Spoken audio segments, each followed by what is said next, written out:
today I've officially done something that I once said I would never, ever do. And that is release a project of my own. It was only right to discuss the release on H2DG with none other than my dog, my brother, my point guard, Devaughn, who returns to the show today. Vaughn, welcome back, brother. We back in the kitchen today. We got the layout again. That's what the open gym is for. You think of Kobe Bryant, I forget who he was training, but he was somebody's child. He was saying, it's supposed to get ugly here. This is where you miss. This is where you mess up. This is where you airball. This is where you miss layups. This is where you can't do that between the legs dribble. You're trying to get it over and over again. It's ugly here, but it's beautiful at the same time. Seeking for like that sense of belonging. Like there's like that unfulfillment and feeling like something is missing. Yes. And that's what I actually like love about this song is like you can really feel that. We talking about practice. Des. Not a stinking game. And bro, I think this is one of the if not the most memorable song on this EP. You, Devaughn, like you really know me. You know what I've been through. You know my thoughts and insecurities and everything, and I'm laying that in this song. So yeah, I meant those words. Yeah. You know, the thing that just keeps coming to mind is like I hope people see themselves in it. Welcome to Hip to the Games, the podcast for you, the basketball junkie and the hip-hop head. I'm your host, Desmond, and I too have had hoop dreams and enjoy the beautiful genre of hip-hop and its history. Together, we will enjoy some of the greatest albums, songs, artists, players, moments, teams, and so much more, while even mixing the two on occasion, all in my hope that you remember why you love both or either of these to begin with. You'll soon understand that Hip to the Games is more than just a podcast. It's a lifestyle. And if you were looking for a platform that combines both basketball and hip-hop, you've come to the right place. They play my kind of basketball. And a lot of layers to this song if you're really paying attention. Here's a huge shout out to you for being hip to the games.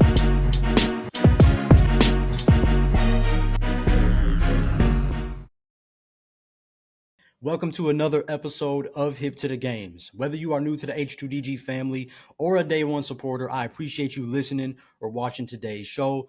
All praise to the creative director, Jesus Christ, as it's always a blessing to get in front of this microphone and share what he's put in my heart with you. And a special shout out to the home team, 19 Media Group, for the opportunity to represent a network filled with passionate independent podcasters.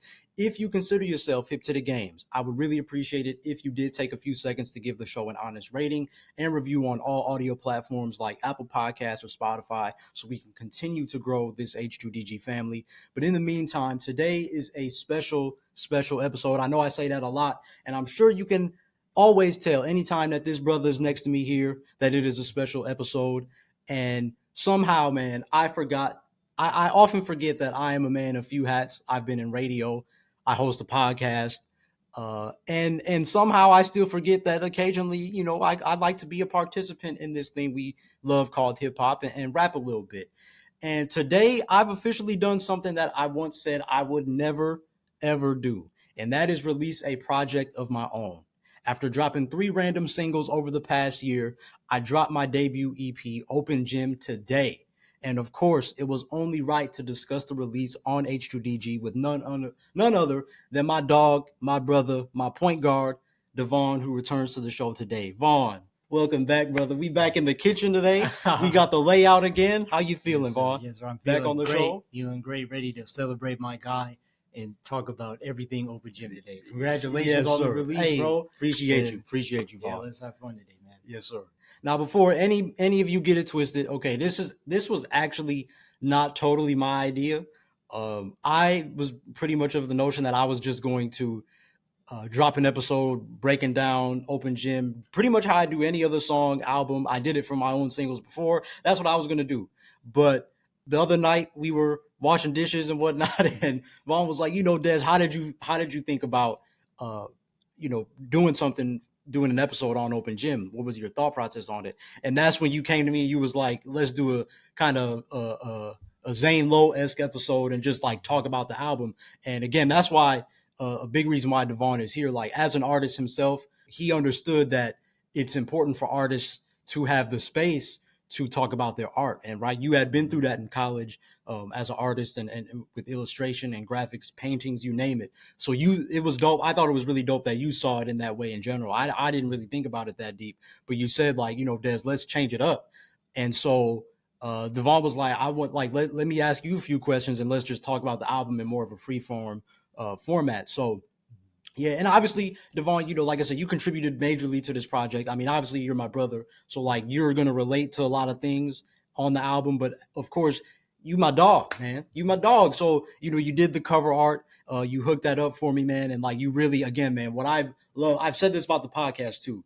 You just do an excellent job, Devaughn, of bringing what's in my head to life. Like that is to me is like the dopest thing, bro. Like you are an artist through and through, man, and you really like I was thinking about this the other day, like Devaughn, the dopest thing about the process, and obviously we'll get more into it as we keep talking, but the dopest part of the process in that regard was like you were keeping in my brain, you were helping me remember like Des, you can do anything.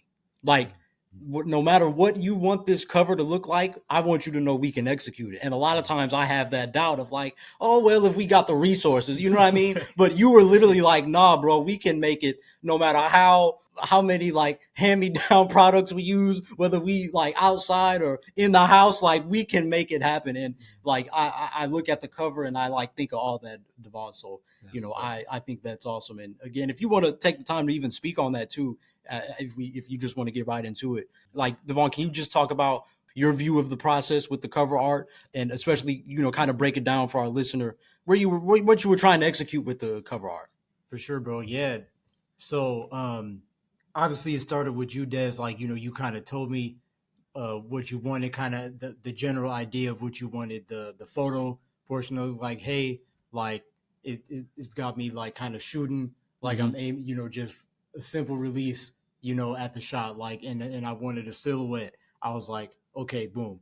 So I immediately thought of there were similarities to like Steph Curry just released his book Shot Ready. Yeah, that was one of the first photos I thought. I'm like, that's kind of a similar thing. Like it's just simple focus on the subject, and it's on the release of the shot. You can't see the rim, you barely see the ball, like something like that. Yeah. So when we came to actually take the photo, we obviously took many, like wanted to get a general sense and see if you had any changing ideas as we were kind of doing things. So I knew I wanted like the light source to have some kind of shadows and to be able to kind of hide you a little bit, and then enhancing that digitally if we needed to, which we ended up doing. Right. So yeah, man, it was really simple direction, and I think it helped a lot. That's always the thing too, Des. You knew exactly what you wanted, and it was kind of easy, like to just get something going. But yeah, that was that for the photo, and I think it worked out because my favorite part, and I think we talked about this, Des, is the way the shadows are there behind you. Yeah, where it's almost like you can still see the hoop. You know what I'm saying? You can still see like if you look at that upper left corner, something's there. Yeah, you don't know what's there, but exactly, bro. I love like that element, and but yeah, man. Hey, you was talking about me, but Des, it was really a 2-person project, man. So for sure, you always, man, appreciate your trust in me to be able to, help you execute your ideas, your vision, and everything that you wanted this project to be about. Yes, sir. Yeah, yes, sir. So Devaughn, but you got to talk about the Easter eggs, man. Talk about that background. And obviously you see more of it on the track list. But talk, spit some game on some of them images that you use, Vaughn. Like, yeah, man. So again, you had already kind of a couple of things that you wanted included, like the Kobe AI KG, and I just took that and ran with it, and I said, okay, like what else can we do?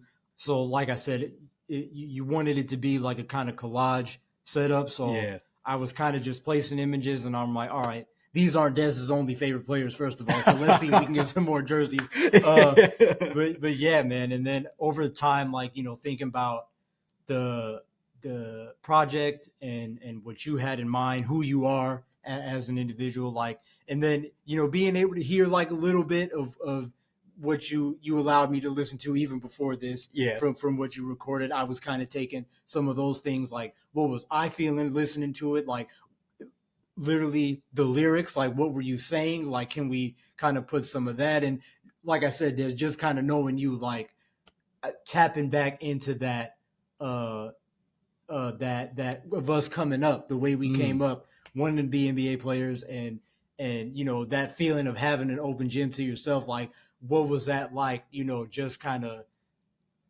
having that freedom to just hoop and dream and believe that it could happen. Yeah. So I was kind of tapping back into those days as well. So that's kind of where, oh yes, the prayer hands. I like that because they kind of bronze, right? Am I tripping? Yeah. Okay. Okay. Yeah. I found a really nice, picture of that. I wish I wanted to kind of include at the start, like even a little bit more of that texture, like. But it was kind of. It would have been like statuey, like right, bro. But I'm like, I don't know if it was going to take away some of and it make certain objects look a little more hidden. Yeah. So yeah, but I still thought it was a nice little Easter egg. So yeah, we got a couple sneakers. Your Kobe's had to get the. But what's up? Notice you put the Kobe's in the middle. You put them John Walls in the front. You want everybody to know I had them Reeboks. It was funny. Hey. It was funny thinking about that, man. Because I was like, okay, so I got the Kobe's in there. It wouldn't hurt to put another shoe. And I was trying to find, some of the other ones that you had, but they weren't popping up. And I was like, okay. And then for some reason, like I said, just digging deep, thinking about those days. And I'm like, my God, the biggest John Wall stand when we was in, what was that, seventh grade? Seventh grade. Man, you had to have them shoes.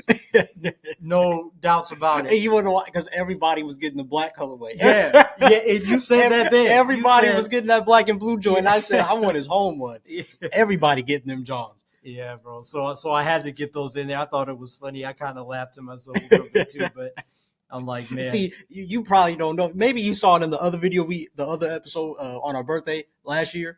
But Vaughn is a nut, man. He's a nut. So I knew he was gonna put some stuff in here. I got to, man. I got to. But yeah, and then another portion of the shoe, but got the I think one of the Curry threes down at the bottom right, but a close up of the I can do all things. Kind of bringing some of the faith-based. I thought that was really cool. Appreciate it. Yeah, along with the prayer hands and stuff.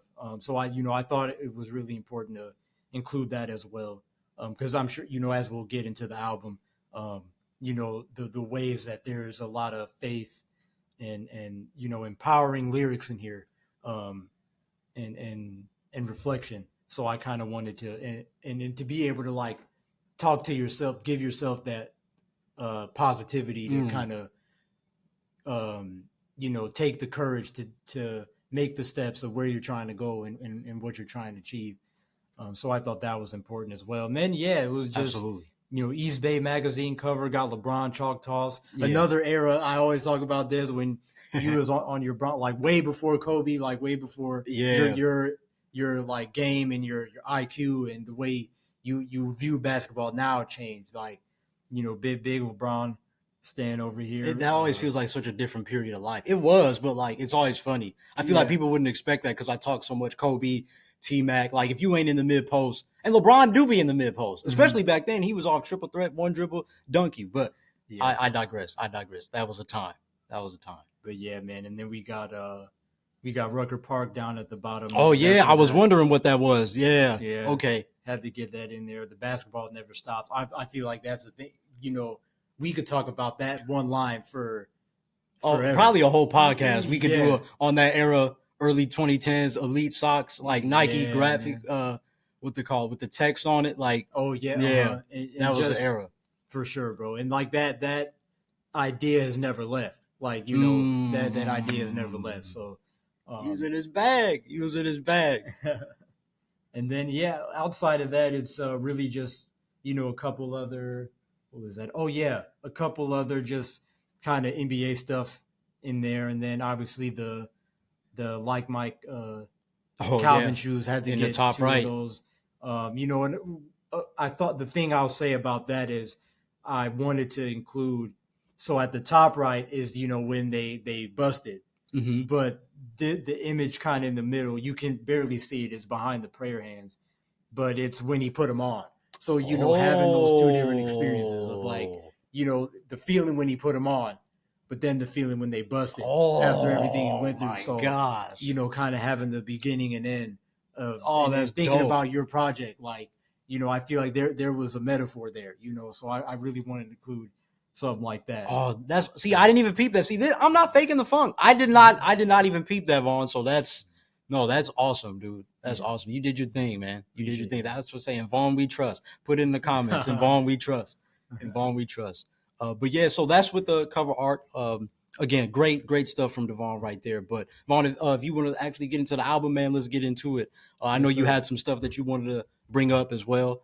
Kind of switch in a lot of ways, switch the seat, if you will. Yeah, For for today. sure, Yeah. bro. Because, you know, just real quick, you know, I've been thinking about it, Des, and I was just like, you know, kind of what you were saying in your intro, like, you know, like, Des, you know, you did something big here. You know, like, a lot of times we kind of undermine and underestimate some of the things that we go through, that we endure and we conquer, and especially creatively, like, anytime you can create something from nothing, or very little, like, that is a really special feeling, and it deserves to be honored and celebrated, you know. So I just wanted you to, Well, you that's know, love, Vaughn. you That's know, love. kind of give you your flowers there and allow you to really, like, digest this and celebrate this in the way that that you and the project deserves. That's love, bro. Yeah, for sure, man. We only For 15 sure. minutes in. Come on.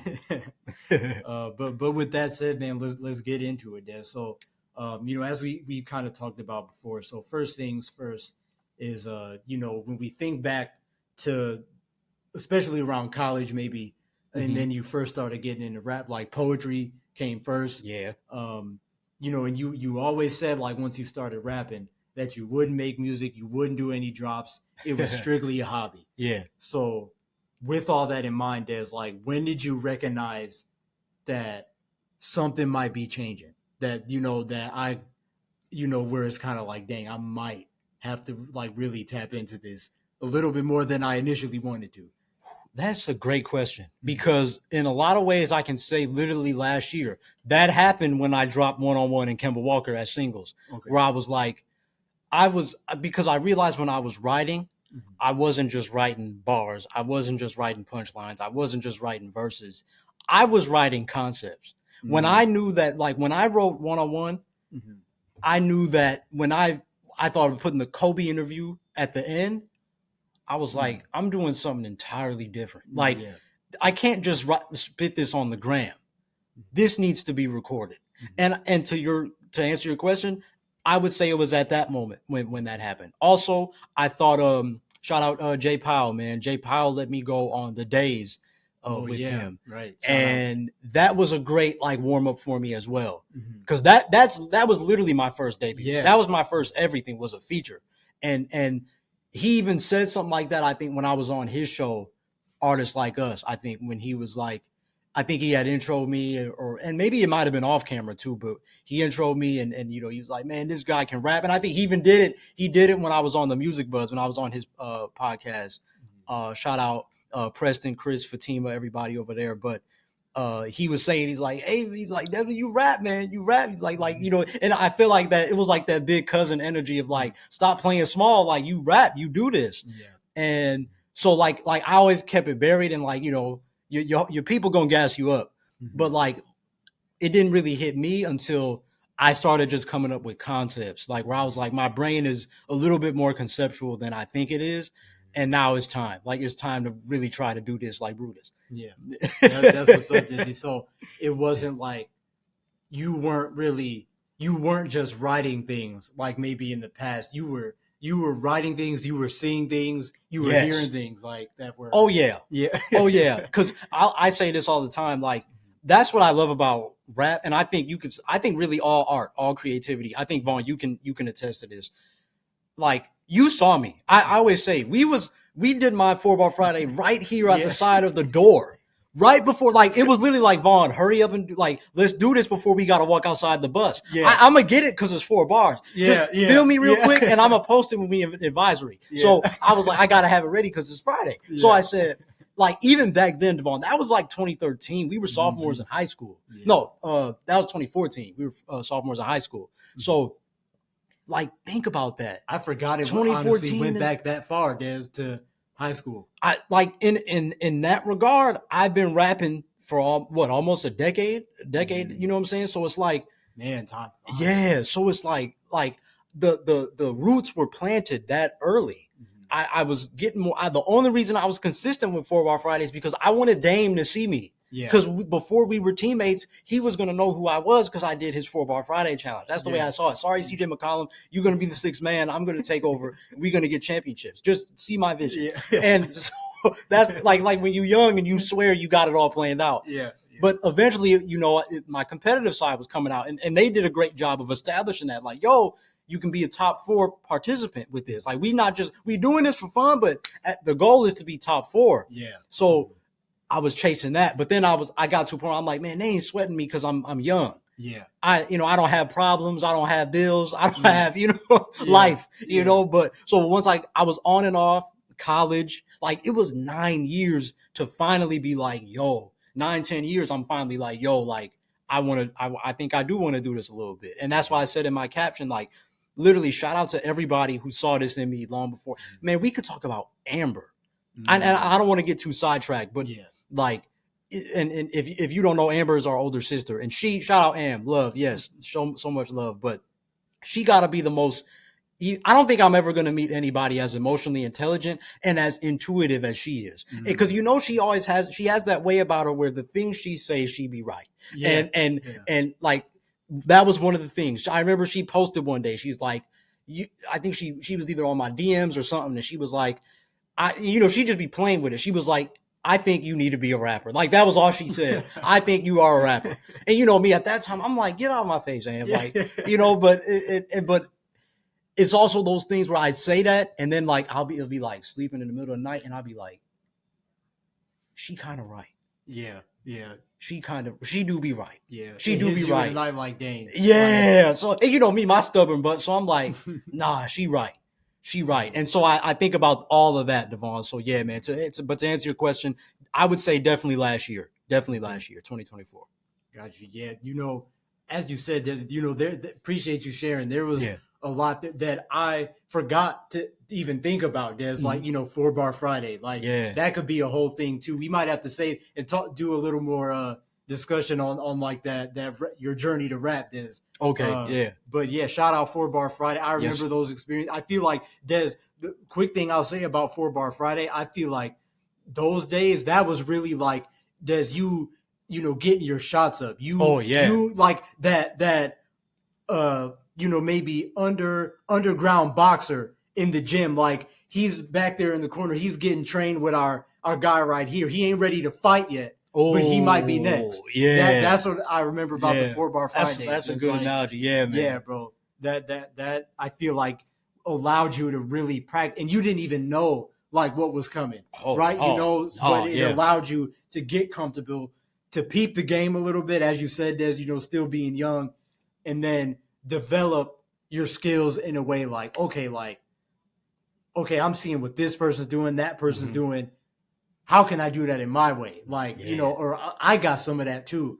Like, but they don't got this. Like, it allowed you to kind of, just like basketball, you kind of scout, you see things like, okay, this guy at my position, he's pretty good, but he's not as fast. He may not be as fast, or, maybe they're not taking direction well. Like, let me, you know what I'm saying? Like, let me see what I can use to my advantage to get ahead. And it's nothing on these people. It's just the nature of competition. Like, how can I make sure that I get to where I want to go? And, sometimes you gotta take those steps up to get ahead and beat the competition. Yes, sir.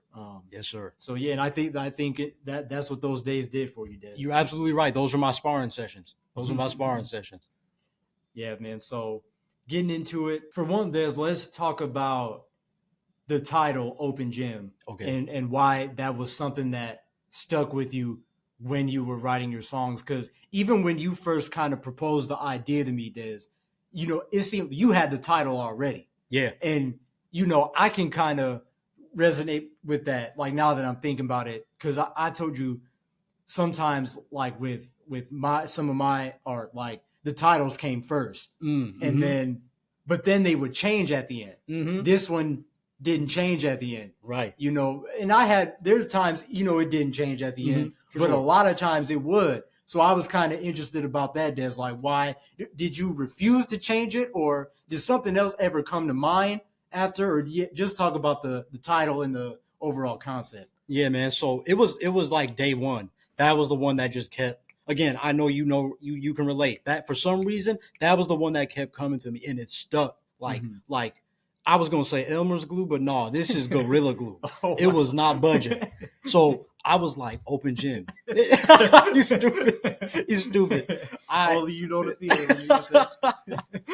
I was like, open gym. That's it. Open gym. Like, and that from day one, it was like, even like when I first did it, it was like, I don't know why, but it's open gym. It's gonna be open gym. And that I had that on my it was saved. And I put a folder in my computer just in case. Open Gym EP. And I had a Twitter draft especially once I dropped 1-on-1 in Kemba Walker. Yeah. I had a Twitter draft because that was when I started thinking, like, you're dropping singles. Usually singles lead to albums. If you're doing it right and like you really trying to do this, your singles are going to show up on eventual albums. Yeah. And so I was like, okay, if Open Gym is real, let me do 7 tracks for my jersey number. Let me start small. 7 tracks for my jersey number. That's what it's going to be. It's going to be an EP. And when I thought of the title, because I always think of like when we were little and like high school, high school. Yeah. I would always tell you, I'm like, Vaughn, I just want a real gym with a real rim, real hoop, real air, real water fountains, real squeaking of the sneakers. Like, I want a real gym. Like, and again, I think because there were moments, right? Like the reason why we stayed in regular gym in high school was literally because they got to hoop more than the people that did strength training. Yeah. So I sacrificed looking like The Rock for hooping. That's how much we love the game. I felt like, Vaughn. Yeah. So it was like, but you get to a point where it's like, I'm tired of this person running up on me. I'm tired of all these dudes running around. They ball in our court. We trying to play half. They trying to play full. All this commotion. It's like, I just want to be by myself. And it's like a introvert thing, right? Yeah. But Devaughn, again, I think we were such NBA heads. They got open gyms. They in there by themselves. So I want to be by myself, right? So that was always funny to me.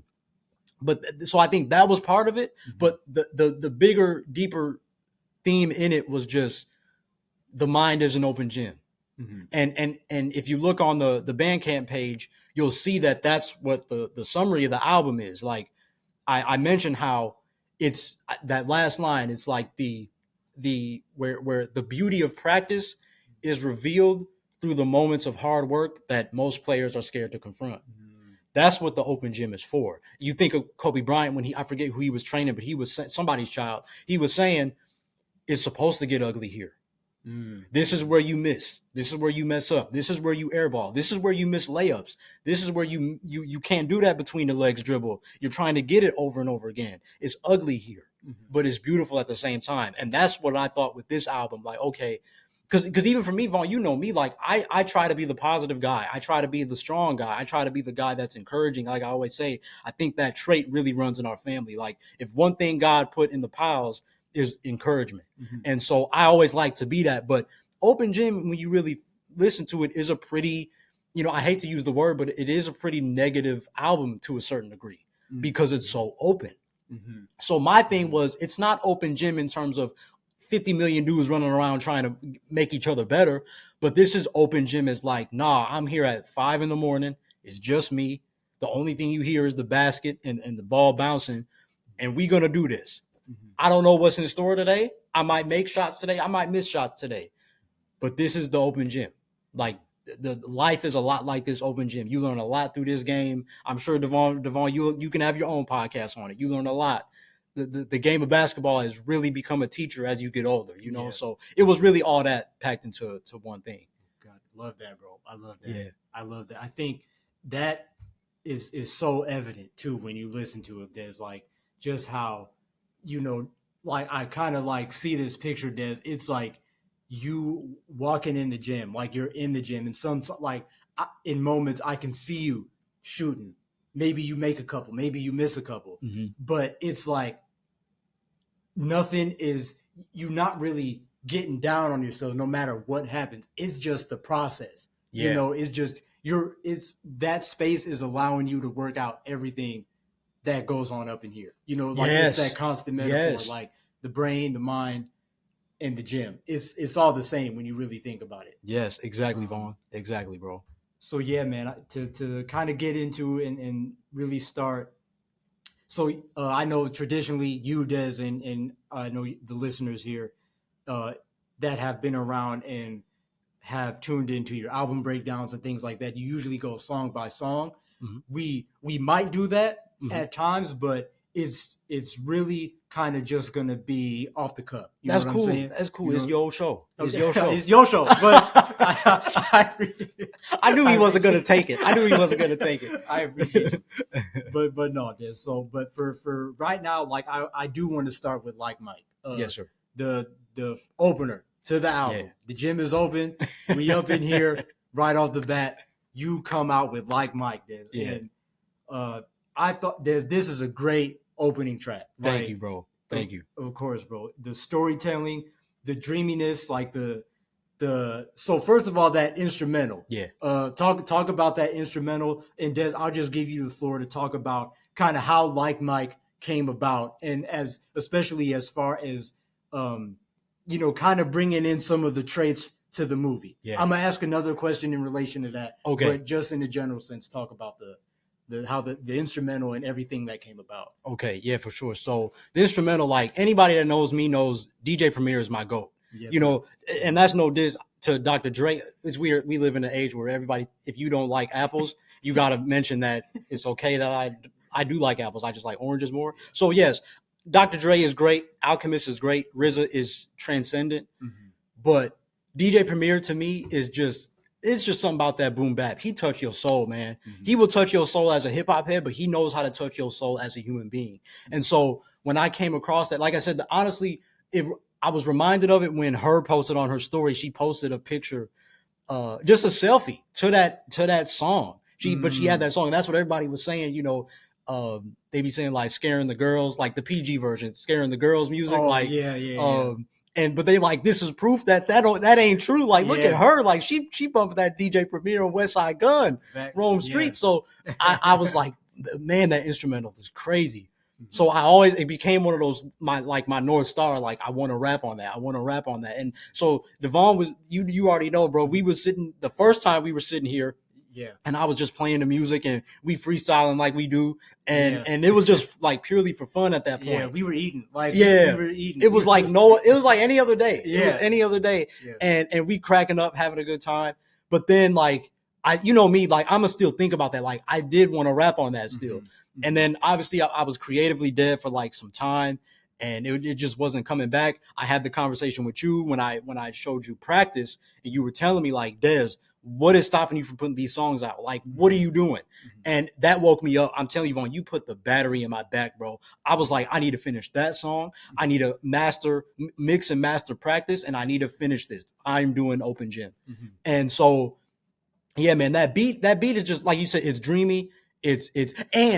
And there are drums in it, but there are sections of that instrumental where it's drumless, and drumless beats have become a big thing the last few years in hip hop. So again, part of me was like, I want to show that I can rap on a drumless beat because I'm so drum heavy. Like, especially I'm a DJ Premier fan. Like, he always gonna have drums. Yeah. His drums gonna be knocking, but it's like, at the same time, I'm like, nah, like this is the wave. I want to show that I can slide on that too. And so that's the other reason why I did it. So as I thought about the song, when you listen to the song, right, the song is DJ Premier, Runway, West Side Gun, and Rome Streets. And they literally did that for like a fashion show. I forget where. That's why it was called Runway. And literally, it looks like a vinyl, like their cover art, but that's literally how the runway looked. It was like a circle. So they was in their bag.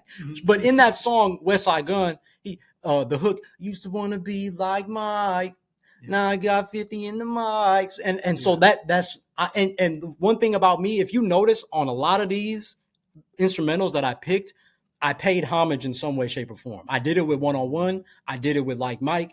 Like, so that was the first one. I'm like, how can I spin that? I used to want to be like Mike.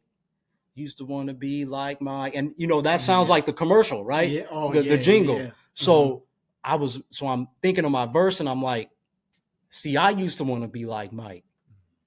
And now you said I'm tapping into when we were young. I used to be like Mike. But not only that, Like Mike is the greatest stinking basketball movie of all time if you are born after 1995, 6. So Like Mike, like Devaughn, that's our movie, bro. Yeah. That is our movie. So it was like the heart thing too, where like I can do this. Yeah, once and now it's the like, strings. Yeah, I have to. Ain't no escaping. And so when I thought of them first few lines, see, I used to want to be like Mike till my dreams hit Los Angeles Knights. I'm playing on night and day, but Los Angeles Knights was the name of the basketball team. Right. Yeah. I loved the game, but couldn't fit them light blue Nikes.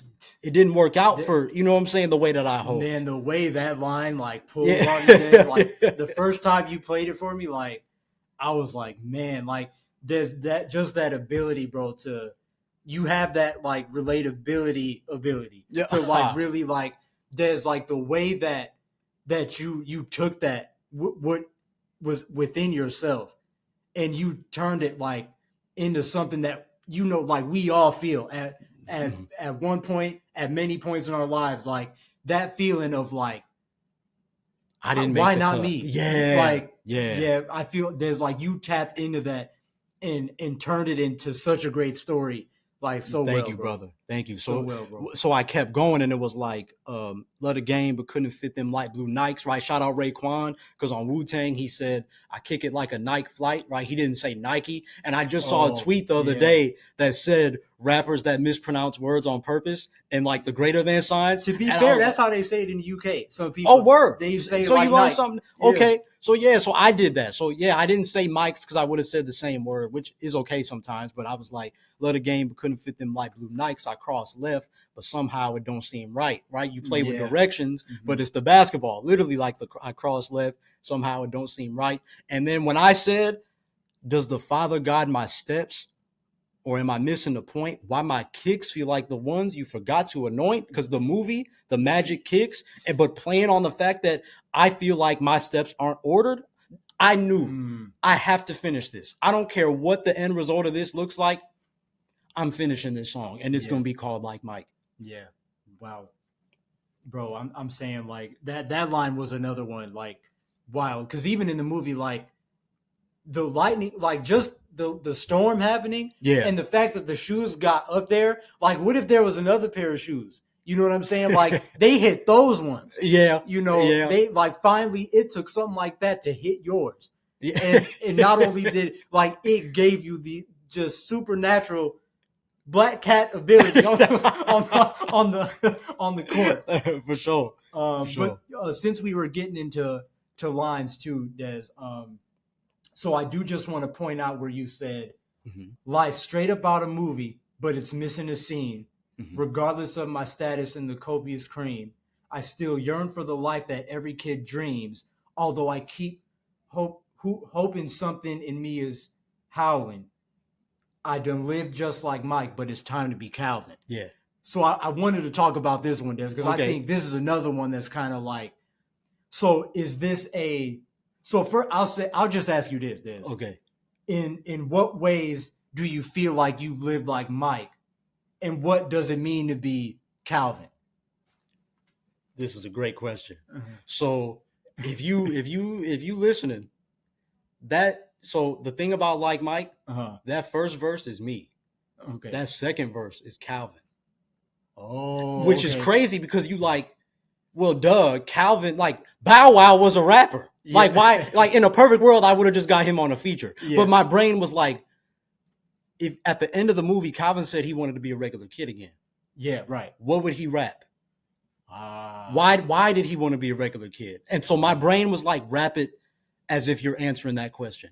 Why does Calvin want to be a regular kid again? So that whole verse is him. It ain't dead. It ain't fully me. Yeah. But it is. There is some me in there. So I love that you brought that up. So yes. Start it again. Yeah, so Memorization. It's all good. It just dropped. Like, you record stuff and you know what I'm saying? But life straight up out a movie, but it's missing the scene. Okay. Yeah. Life straight up out a movie, but it's missing the scene. Regardless of the status and the copious cream, I still yearn for the life that every kid dreams. Although I keep hooping, something in me is howling. I done live just like Mike, so it's time to be Calvin. So yeah, so it's like, again, Calvin, he was living the dream, right? He became an NBA player at 13 years old. Like, he led the Knights to the playoffs after they were a lottery team. And yeah, man, so it was like, that's why I felt like it was so perfect to be the first song on the album, because that's why I ended it the way that I ended it, like kind of abruptly. Like, although I keep hooping, something in me is howling. I done live just like Mike, but it's time to be Calvin. That's basically me saying, all right, y'all, this is open gym.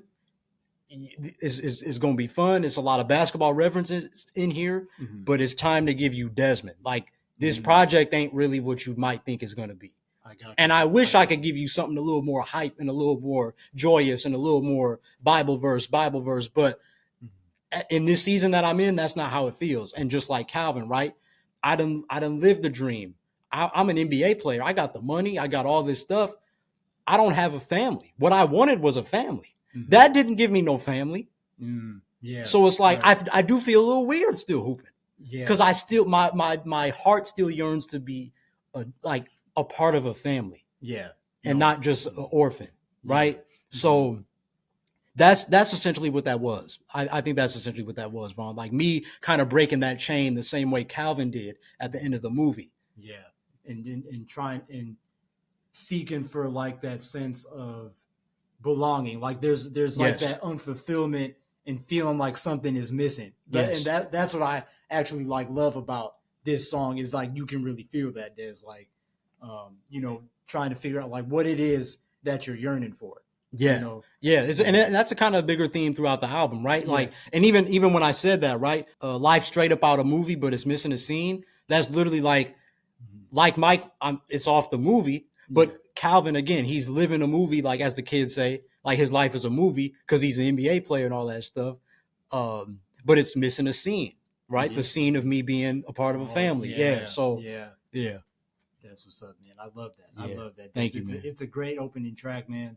And yeah, I think the similarities between the movie, between Calvin's story and the things that you're going through, Des, and dealing with, like, you bridge the gap so well, where it feels like there is no gap, like. Ooh. So I appreciate that. Very good, great stuff, Des. Thank you. So then after that is Holy Ghost, which we've mentioned before. Our listener here may already know, because when you dropped Holy Ghost, this is the first one of the singles in this sequence. Yes, the first one of the singles. Which were also one-on-one in Kemba Walker. So the thing about Holy Ghost, Des, I just wanted to say is it's almost prayerful. I think it follows up like Mike will, and it makes me think of like those moments where you're kind of laying in bed, like about to go to sleep, and you're just like talking to God, like you are, but you aren't. Like, really, your mind is running, but like I'm trying, like, but I want to talk to God, and it's just like, you just up, like you lay in the bed and you're just like, bro, like I'm not sleeping right now. Like, I need to, like, you know what's going through my head. Like, I feel like this song is that of the project, like, that kind of laying in bed. So if you wanted to add anything about Holy Ghost, Des, and like how because the one line I feel like that always sticks is that last one, yet the only ghost I feel is the one that asked for trust. The only ghost I fear. So is there anything else that you wanted to add about Holy Ghost, Des, and how like the importance of making sure that was in the project?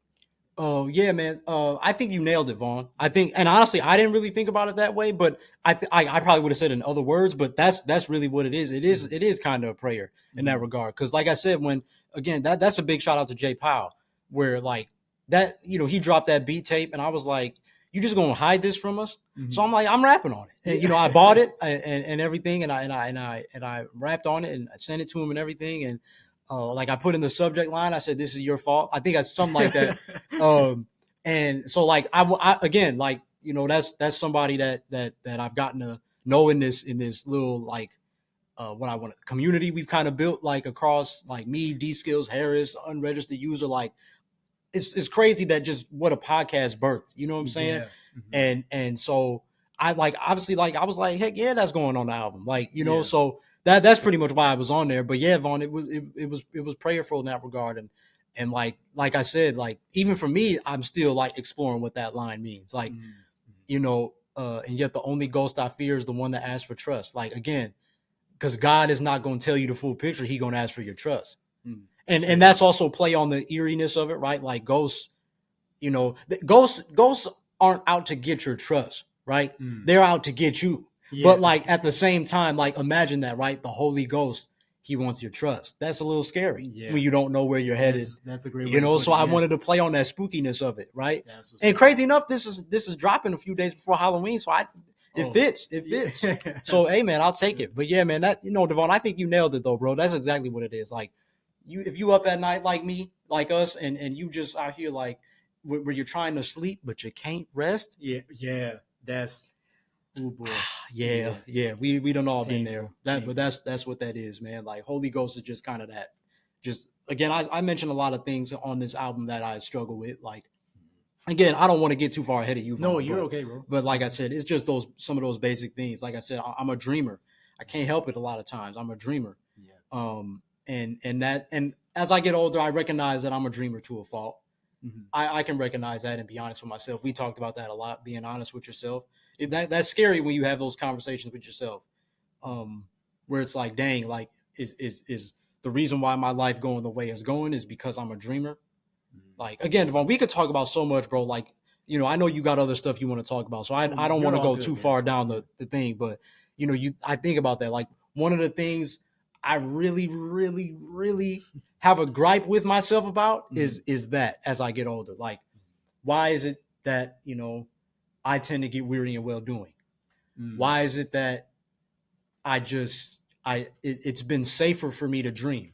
It's been safer for me to in my head, I can be an NBA superstar. In my head, I got the money. In my head, I see myself buying my mama a house. Yeah. But the hard part is trying to put in that work so you can get that and being rejected. Yeah. Feeling like you're being overlooked. That's hard to stomach. Yeah, no. So by defense mechanism, you're like, I'm trying to live it through other ways.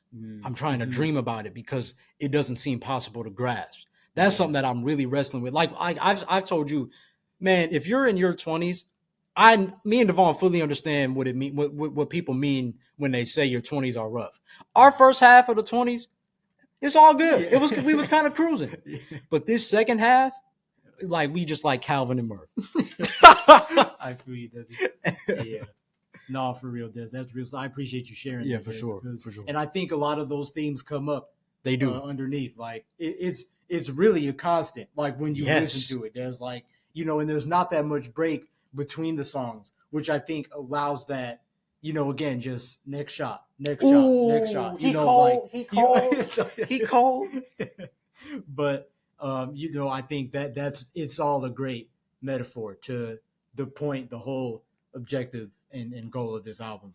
Kind of aids to that, Des. And then, again, talking about Kemba Walker, obviously featuring the Heavens EP instrumental. Yeah, shout out Vaughn playing that 100 times a day. Yeah, there was a moment I was like, that was your joint. Yeah, that was your joint. Yeah, it was. But yeah, man, I think the things that stand out about this track is like those feelings of isolation. Yeah. Pun intended, like isolation, the loneliness, and then isolation, the Kobe. Again, I think this is a different type of prayer, though. I think this one is a little more optimistic in a way, too. There's like a little more hopeful. A little more hopeful. I'd agree with that. And, it's like similar to an athlete, to anybody, if anybody in their 9 to 5, like desk job, whatever, it's like that kind of prayer you pray for extra strength. Like, Yeah. you know, I know what the objective is. I know what I'm supposed to do.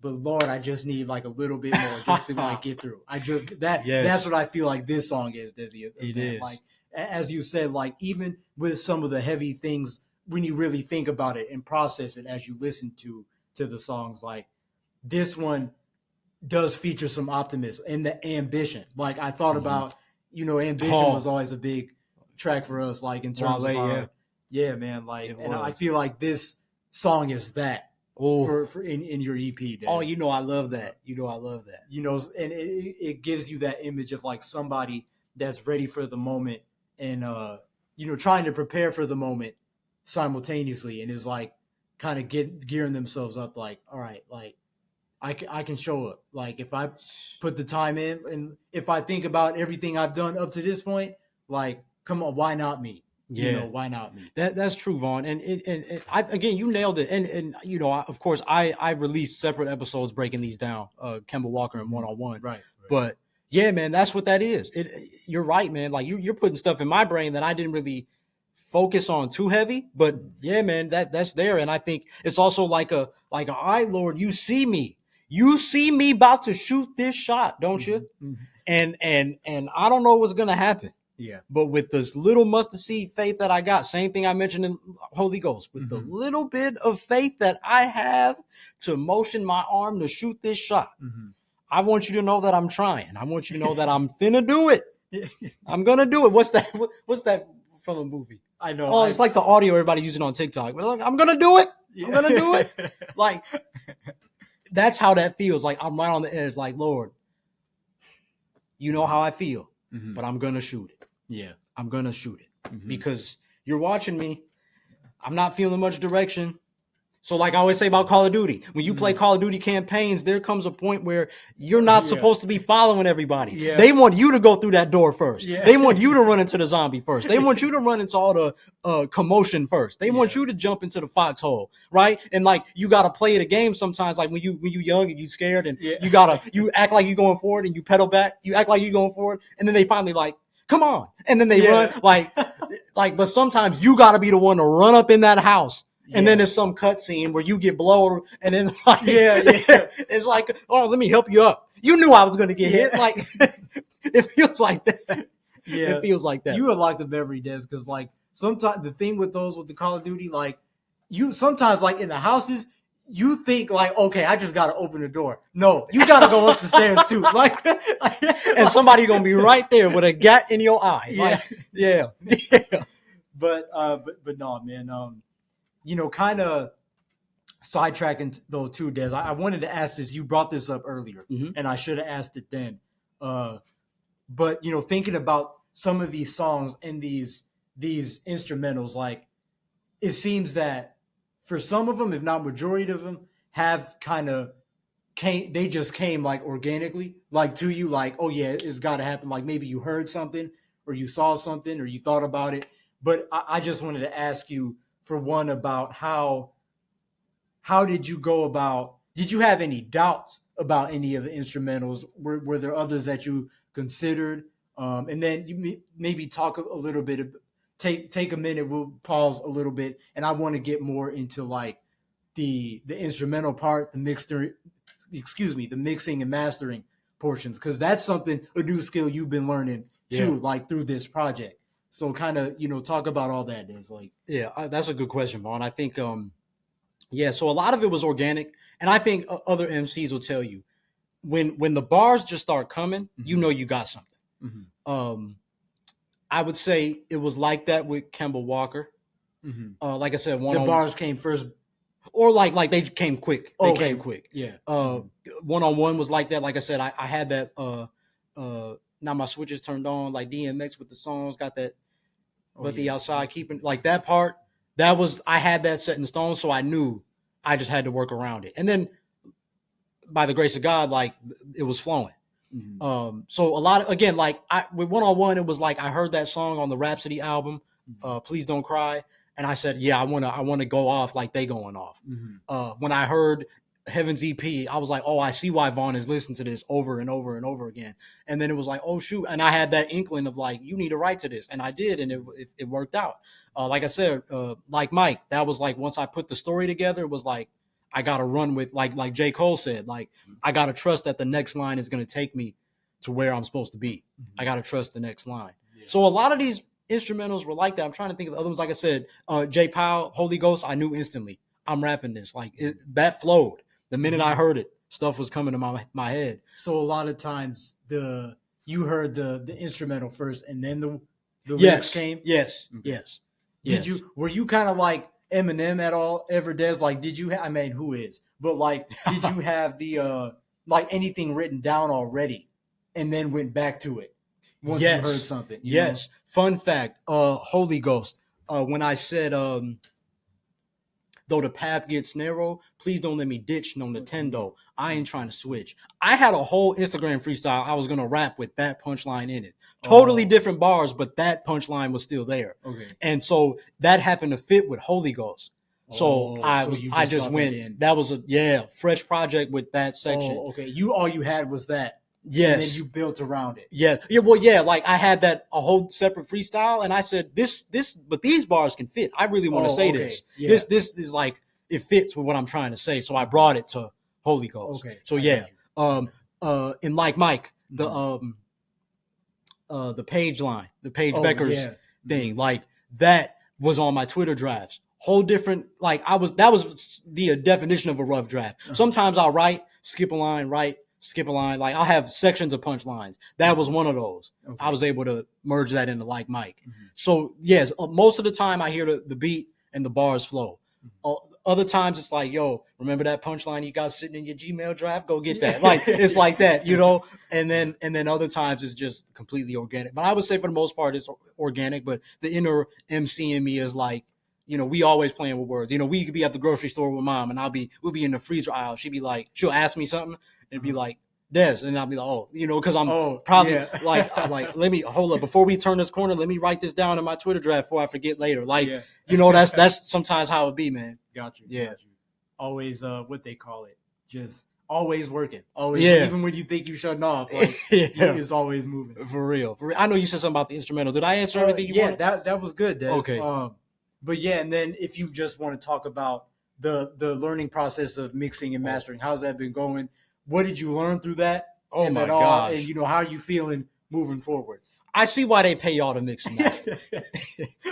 I see why a lot of you rappers don't want to learn. It's like shout out L Summers, man. I can't thank him enough because even now, like that's what I realized through this process. So in my brain, he mixed one-on-one Kemba Walker and Holy Ghost for me.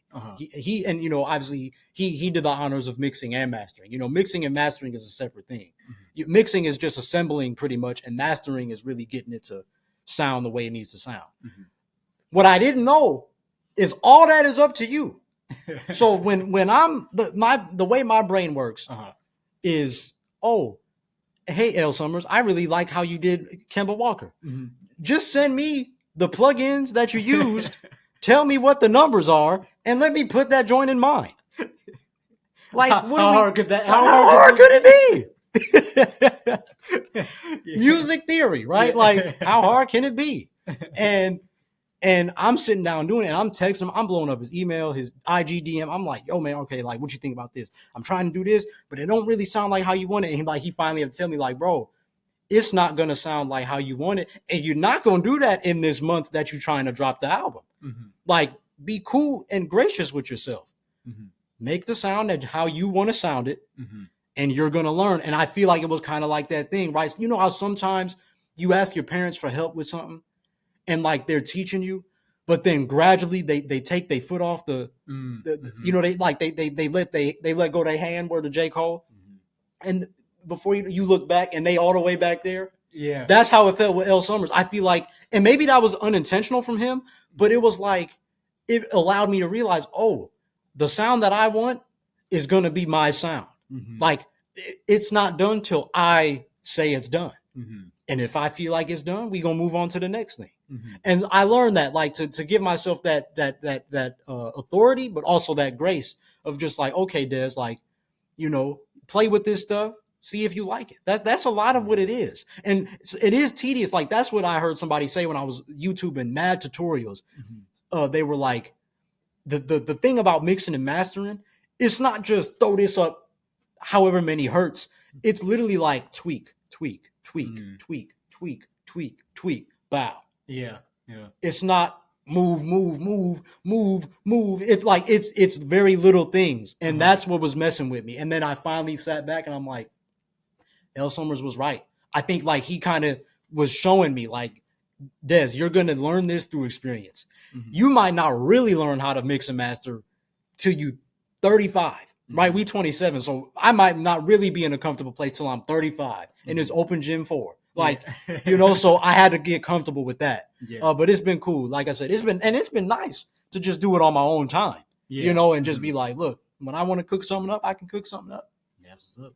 Yeah. It never hurts to learn a new skill, especially like in rap. You know, you always think like it's just writing, recording. Oh yeah. So I feel like it kind of opened that door for you as well, like to get a little bit more involved of like crafting songs the way that you want to sound. And I think in ways it's evident there's in the way that you even include the little snippets like in Like Mike, the movie, things like that. Like, and that's like the feeling too. Like you alluded to it earlier, man. Like I gotta tap into that feeling. Like if I can make you feel like how I feel, I did my job. Yeah, there it is. There it is. So you bring up J. Cole and Let Go My Hand, because that perfectly leads into Behind the Scenes. There's like the relatability. Like I literally wrote like Let Go My Hand and the come up vibes. There's like to me. And the thing that got me too, Des, is like how calm this song is. You know, Des, like that's where like kind of the Let Go My Hand came in. Like Des, I feel like you really kind of had that tone of like, I'm just talking, you know, like let's kind of slow it down a little bit. And you know, it's almost like an R&B portion of the project. Like there's, you know, like, or that when you go see somebody in concert, you know, they dim the lights a little bit, play that more intimate song, like that really gets people in their feels. I feel like this one is kind of like that. Yeah, for sure. So yeah, man, I think like, again, it's the moments of reflection and seeing yourself in others, like that self-evaluation. And sometimes when the comparison kicks in. Oh, you know, I know about that. And one line that I wanted to point out, Des, is so the first one is that's the hard truth of life. Everybody got a dream like Mr. King, but its fruition ain't the song we get to sing. The feeling of like sometimes when reality hits, and our dreams feel like they slipping and fading away. So can you talk a little bit about the crafting of that line and just the idea of, you know, because it makes me think of the title, like Behind the Scenes. Like the thing that I really took away from it is like you at a certain point, like in life, you start to try to figure out what's real. Like, you know, that's where like I feel like we're growing up happens usually. It's like when you seeing stuff and it's like, hold up, like we all like in this movie, like everybody talks about main character energy. And it's like we all up in here, but hold up, like who's filming? Like once you kind of realize this is a film, like who's really being real? Like why do we not talk about certain things? Why are we? And if I'm the main character, that must mean I got a little bit more control than I think I do. There's that. I'm a little bit more involved than I think I am. If we all in main character energy, that means I'm doing my movie while they're doing theirs, and we're all in the same movie. Right. But at the same time, none of this is really real. Because we out here like, you know, sometimes like this fake smiles, interactions, like the way, you know what I'm saying? It's like we do things and we just brush by stuff. How are you, Desmond? I'm great. How are you, Vaughn? And it's like, you didn't tell me what you was really going through. Like, you know what I'm saying? It's like a lot of that. There's a lot of that in life. Like, it is. You know, so, but yeah, man, talk about that line, Des, and kind of the idea that you had put into Behind the Scenes. Yeah, so you said a lot of things that are true. Again, you know me very well, Vaughn. I almost called this the behind the scenes interlude because that's what it felt like. I kind of see that. And that's why it's the fourth song, because I wanted it to be a turning point before one-on-one, which is back to a little bit more hopeful. Practice is a little bit more positive. And then the love of the game ends how it ends. So I wanted it to be a turning point. And again, what I was saying earlier, I wanted to show that I could rap on a more modern beat. Again, that Kevin Durant, that Stally Kevin Durant joint is the instrumental, Scared Money. So again, it's the hoop connection, right? KD rapped on it, so I'm gonna rap on it. Yeah. But again, you're right. That song has very little to do with basketball. I barely said anything basketball related on there, if at all. And yeah, so when I said that you're exactly right. It was the realization, Devaughn, of like, dang, is this what growing up is? Like when you're young, and then you know how it is with us growing up where we grew up, like you saw a lot of that. You like mom always told us, you do see a lot of people settle. It's not bad, but it is something where, again, if you're a dreamer, if you have big goals for yourself, it can be interesting to grow up around. Yeah, especially like when you come up through life just natural as a child. Like is the rose-colored glasses the right term, or like? Oh, I think so. I think like, so. You yeah. see things so like everything is so like innocent. Yeah. And attainable. Like, yeah. Like nothing can stop me. Yeah. But at certain points, like that kind of changes. Like, you know, like real life hits, and it's not that those things are impossible, but you know, I feel like there are moments in life where you just get hit at certain points. Like you kind of get like, dang, like, yeah, this is what they meant. Yeah. You know, like this is what it's really like. Yeah. And I feel like there's like that behind the scenes does that so well. Like, you know, kind of addressing those subtle parts of life. Like, yeah, man, know. It's because again, that's why I said what I said afterwards, right? Like the girl that dreamt of wedding bells and shot a signy. That was my favorite. Bling. My favorite. Right. That whole portion right there, man. I'm like 35 and questioning if she will ever get a ring, or the homie with a vision of the stage. The crowd chants his name, but that 9 to 5 got him feeling chained. It's what you just said. You man. only have that endurance so long. That's another tough thing about dreaming. It don't last. It don't. It don't. There are times it don't last as long as you want it to. Yeah. And then you start running, and then the doubting, the questioning. Like, because so when I wrote behind the scenes, I think it was a little bit. I think it was a few days after that conversation we had. Oh yeah. And this was like heavy on me. Yeah. And it got, again, that was another reason why I knew I was supposed to do open gym, because, you know, it was funny. Like my brain, it wasn't I need to go to therapy. It wasn't necessarily like I need to talk to somebody, because we did talk, right? Like we talked to each other, we talked to mom, what have you. But it was like I just felt that strong pull. Like, nah, like my brain is imagining it in bars. I gotta write songs. So when you said that, that's exactly what it was. I was in that vibe of just like, I'm gonna just make this like mellow, but I'm gonna let everything out. And like you said, behind the scenes, I'm gonna take you to a place where we don't always, hey, how you doing? You know, it's the part that I'm not showing you. Yeah. So like with those lines specifically, like you said, Devaughn, and you know, like you get to know people, and even in, you know, us, we always been observant, so you just see things. Yeah. You know, I done had coworkers, I done had customers, and I'm like, oh, you know, like even in our own life, like, oh wow. Like it's why you want to pay it forward to your parents so much. Mm-hmm. I saw my mom like, this ain't what she had in mind. Yeah. It was a little bit what she had in mind, but it wasn't fully what she had in mind. And you got to drop everything to take care of your kids. Yeah. And like we said, growing up where we grow up, like, oh shoot, a lot of these people, it didn't happen. For a lot of people, that's how it goes. You meet somebody, you have kids, and that changes everything, because you got to provide for the child. You can't really, you got to put yourself on a backseat. You see people, why their dreams. Yes. Like you said, you get away from the rose-colored glasses and you see things clear. Like I said, I know it's a lot of women out here, again, especially on social media. Like a lot of women, you know, they dream of getting married. They want to be married. And again, let's not sugarcoat. I think there's a lot of men out there too. Like, you know, I'm not going to sit here and act like I don't want to be, but you know, you look at that and it's like, oh shoot, like sometimes it just don't happen for people. And like, that's all. That's like, I can feel that right now just saying it. Like, I hate how that feels in my gut. Again, as somebody who's a dreamer and has always wanted more out of life, having that reality hit sometimes is hard. So like I said, sometimes that's what it is. So that's basically when I said that, it's like kind of me talking to God, like, oh, so is this how it go? Mm-hmm. Dreams don't come true. Allen Iverson on his Hall of Fame speech said, "Show me the fool who said dreams don't come true." Or no, it might have been his jersey retirement speech. Mm-hmm. He said, "Show me the fool that says dreams come true," because they do. Like that's kind of how he ended his thing, I think.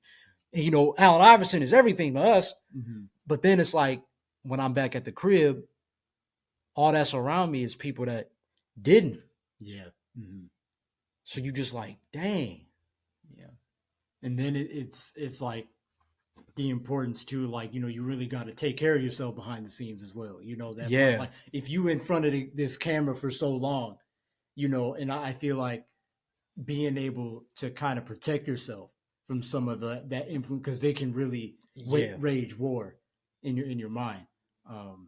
So I think like that's the thing that this track does, Des, and it made me think too, Des. So how did that come about? Like, you said you using the instrumental from the Kevin Durant track, "Scared Money." Like we know that was, and that beat, but it's such a contrast from what you talking about. Yeah. Like how did that come together? Well, yeah, because I think it's all what we were saying. Like the music will lead you, Yeah. So like when Kevin Durant rapped, like I thought his verse was really honest, Okay, yeah. Like people, and again, you could tell people who don't be, again, that's why Hip to the Games exists, because when that song dropped, so many people were like, why he say he Randy Moss? Why he say he Jason Mask? Like I'm like, listen to what he's saying. In his hoop world, I'm Freddie Jason. I'm sitting next to greatness. What do you say? Like I'm next to greatness, but like not being complacent, something like that. And I'm like he compared himself to Randy Moss, because if you remember when I feel like Randy Moss he was on the Raiders, man. They love to hate us, right? They be on KD tail every morning on Twitter. Yeah. Randy Moss, that Raiders, that 1 year he was with the Raiders was a bad time. Media was against him. His thing showed up on my TikTok the other day of like when they how they used to do the intros. Like Randy Moss, Marshall. He looked so dejected in his. Randy Moss, Marshall. Like, so like again, KD is saying like, yo, like I understand that, because everybody be on my thing for a decision I made almost 10 years ago. Yeah. Now, so I thought it like KD was really emptying the clip in his own way though. Yeah. So I was like, let me do that. That's all I thought about when I heard that beat. It makes you just meditate on it. Yeah. So I was like, when I had all these thoughts in my head, they was just spilling out. It's very meditative, man. It's very meditative. Well, I love that, man. So then after that is one-on-one, but then we get to practice. Yes. We talking about practice, Des, not a stinking game. And bro, I think this is one of the if not the most memorable song on this EP, Des. Thank you, Des, I will tell you, bro, I was in the shower this morning singing it. Oh, and I still don't have the words pieced together yet. I'm gonna get there. Yeah, I know. But I know. Des, I know. The way that song, like, and it's like obvious and easy as your brother. And like I wonder, like as more people get to hear it, I wonder like how they'll feel. And I imagine it might be similar, but Des, the way that lights me up, bro. That song, like, Des, that is a song. Like you crafted that like in a way, it's got like everything you want in a song like that. Like it's repeatable, memorable, like easy to remember. Like, so I really want to get into this about that aspect. There's like, so for one, it's something that anybody can take into their life. Yes. Like, 3 dribbles, 2 shots, 1 breath. Yeah. 3 dribbles, 2 shots, 1 breath. Like, and the way you enunciate those with the double vocals, again, another thing you was working on, like through the process of crafting songs and making this project. Yeah. I think like there's like this song has all of that. Like you can tell there's like, again, going back to what we were talking about earlier, when you think back to the past, like when you started rapping, 4 Bar Fridays, all that mixing, mastering has led to a song like this, Des. Like I love this for you in that sense. Des, like you crafted a joint right I here, appreciate Des. you, Like Vaughn. I I think appreciate you. like the they say the blank's gonna love this. I think everybody gonna love this. You know what I'm saying, Desi? Everybody gonna love this. So there's a lot we could say, Des, Yeah, but I I'm guess sure. for a I'm first sure. question, why open with the chorus? Why open this song with the chorus? Oh, that's kind of how the beat went. Okay. Shout out Joni Mitchell. Shout out Janet Jackson. Shout out Jimmy Jam, Terry Lewis. Shout Mhm. out Asterisk J Dilla. I know there's controversy whether or not they actually got that from him or whatnot, who had it first. But I say I show love to both. Um, yeah, I mean that's kind of I feel like that's what the beat called for. Okay. Just for which again, never thought of that on anything else. With Like Mike, it was the audio clip. Yeah. Right. With One on One, it was at the end of the song. With this one, it was like, oh, let me write a hook. So that's honestly, it's not some flashy answer with that, Vaughn. I just think that's what the beat. Just what it called for. Yeah, what it called for. So we got 3 verses here. We do. We did. I'm telling this is a song. Yeah. Like this is a song, bro. So one in the first verse. Yet life is like the hardwood, not every shot swish. 1,000 makes, but dang, still thinking about the miss. I feel like this is those moments where sometimes that's all we can remember is the negative, right? Like, I did this, I went through that, it went great, but man, like I'm still thinking about when I messed this lineup or I did this wrong. Like, I feel like it's one of them points like, there are rough moments too within the practice. Yeah. That's why it's called practice. Like as you said, Des, I love what you said earlier about Kobe, what he said about the gym. Like when you're there by yourself, it is for everything. Yeah. It is for everything. Talk about that line, like that first verse, and maybe if you want to go through the next verses too, Des, like just the general structure of what, because I know, Des, they know you're really big on the build up. Yeah. That third verse has to pack a punch. So talk about that structure with this song and what you were trying to achieve. Yeah, so you nailed it, Vaughn. Like the idea of being your own worst critic, right? Like, and again, I know you know this well, Vaughn. Like, again, don't like you can't get it twisted. Like I've, as your brother, like I've seen you on the other end of that, right? Like we're talking about this right now, but I've been there for you when you were going through it, man. So like, it's something everybody relates to, for sure. And that's like I said, it was kind of like, how can I incorporate the basketball practice into like, again, the life connections, right? So again, that's something everybody can relate to. Whether if you're a hooper, you're obviously going to be like, yeah, I do the same thing. I made 800 the other day, but I was still thinking about the one that went in and out, right? But for somebody else, it's like, man, like I applied to all these jobs, but like, and or maybe I got a good job right now, but for some reason I'm thinking about the free time that I had with the other job that I had, and I love this job, but I missed the free time I had with that job. Like, no matter how you have it, right? It's that idea. We're always thinking about something. We always trying to change something. And that first verse, it's so funny because I don't like that first verse as much. It just fit. Like I feel like the lines were kind of random, if I'm being honest. Like right after that, but even with them late nights thinking I might quit, this dog got more fight up in him than Mike Vick. Like soon, that's gonna be like how they say about Jimmy Hoffa. Like it's just gonna like Mike Vick and dog fighting bars are gonna be like in 10 years are probably gonna be like, yeah, we don't say that anymore, right? So like there were lines like even after that, like on some Jokic, ain't really focused on being noticed. Like if you're not tapped into the NBA, you won't get that line.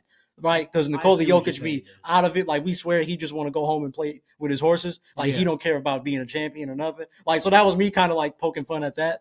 Yeah, well, but I think it still fits with the idea, Des, and what you were doing with the song, because you're still rapping. Yeah, you know what I'm saying. There's still that place, just like in open gym. There's still that place to practice your reverse layups. To do some of the crazy stuff that might happen in the game unexpectedly, like to be ready for those moments. I feel like that's kind of what you're doing here, Des. I think it fits again with practice. Des, like not everything has to be structured all the time. You're right. So, you're right. I like the way you think. It builds up like, and think about it. When you're in the gym, sometimes also your mind is just going. Your mind is just going. You're thinking about everything, similar to what we was talking about when you're laying in the bed. I feel like the same thing can happen when you're just kind of in your zone. You're right. Sometimes it was like that. You're right. Yeah. But I think it's again to the point. I'm being my worst critic. I was like, I could have delivered better. But no, you're right, Yeah, Vaughn. but It's good build we're up. practicing. Yes. We're practicing Yeah. to get out of that way of thinking. Yeah. You all right, dude. You all right. Yeah, so even on the second verse, right? I don't know if you had a Yeah, go. I was just if gonna you want to point get out the fans watching. They okay, believe okay, like them. okay. We'll get to that. Okay. Yeah. So second verse. Mm-hmm. So the first verse is a little more dreamy, I would say. Second verse is a little bit more like, okay, I got my sweat in. Yeah, Like if you it think feels in like practice, that. It feels yeah, like like that, okay, I'm dude. sweating a little bit. So, and the very first thing I say when it comes to suicides, that often be a line that I don't even want to touch. Right. Now, if you hoop, what hooper likes suicides? Yeah, It tests your conditioning, right, and your endurance, your mental strength, like everything to keep going.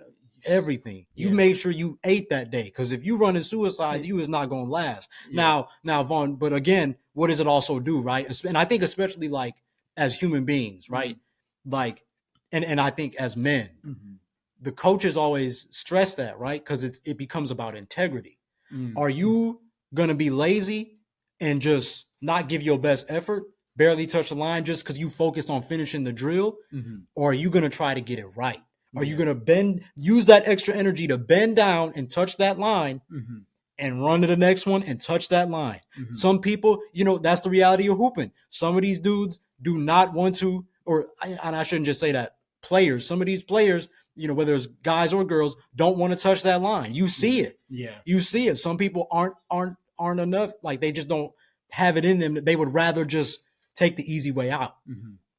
So, but that's a double entendre, because like I said, when it comes to suicides, that often be a line that I don't even want to touch. So it's like suicide, like ideation. Yeah. But now I want to make it clear, I've never had that. I don't struggle with that. But my thing, like we've talked before, the thing is, I think you do have those moments of, why am I here? Yeah. And so that's why I go on to say, when it comes to suicides, that often be a line that I don't even want to touch. The challenge that I face just prepares me for the clutch, right? Spending that extra energy. What is it going to be like? I need to do this drill with integrity, because when I'm sweating and I'm tired and we going into overtime and the game is tied, I need to be ready to perform. Yes. Yeah. So the challenge that I face just prepares me for the clutch. I'm often asking coach, what's my purpose in the game? So given what I just said, and then you think about the faith, like I was just telling you the other day, the thing about hip hop, word choice is very important. So I knew I had to say what I'm saying, but still keep the basketball terminology. Right. So it's like, I'm often asking coach, what's my purpose in the game? Recruited early. Was it all for the fame? A game inside a game, star player, but inside feeling I'm kind of lame. What I'm really saying is, recruited early, like I said, we were born premature. We were born early. We came earlier than expected. Was it all for the fame? A game inside a game. So it's like, sometimes you question that and you like, okay, God, you brought me here early. You brought me and my brother here early. Did you just do that so mom can have a cool story to tell at Thanksgiving? Is that just some cool story that I can tell to people? And that's great. If it is, that's great. That's a reflection of your grace and your love for our mom and for us and everybody, right? But it's also like, sometimes I think that, Vaughn, like you said, when it's late at night and I'm looking and I'm like, but nah, it really makes why you think about why are we everything. here? Yeah, Sometimes like, when because you're we in that came deep- early. We came early. And that's not, it's like, it's not putting on a pedestal, right? Like, birth is a blessing regardless. But it's like, it holds extra weight. Yes, that subtle detail of the timing of things. Because people, we all could talk about that too. A whole nother podcast, like the timing, like the way timing plays into our lives as well. Sometimes like this preparation meets opportunity, but like there's still time involved in that. Like there's time to prepare, and then there's time once it comes, and then there's times when you go through it. You know what I'm saying? Like, and time is, man-made, as a social construct, but like, you know what I'm saying? Like that is a valid aspect of the journey. Yeah. So, and then I think that leads to what you were about to bring up is in the next lines. Yeah. So that was another one that stuck out to me. Fans watching. They believe in me like Christ. Must believe in myself or I'm paying the price. The price of fame. Is that Ooh. what this is? Because it Ooh. made me think of that, like the price of fame, recognition, accolades. Um, you know what I'm Ooh. saying? Like they say, if you don't believe in yourself, nobody else will. Yeah. And it's like if you don't believe in yourself, you think about that when they say like it takes a village. If I don't believe in myself, I turn around. There's no village behind me. It's just me. Like so. It's like we want these things to happen for ourselves, our families, our communities, each other, but at what cost?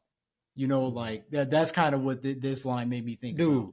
Dude, I don't know if I thought of it like I think is that what I'm saying? You know what I mean? It's Yeah, like yeah. because Sometimes you get that. I said it because it rhymed, but I Mhm. think that is what I was trying to say, Vaughn. Like, yeah, like I must believe in myself.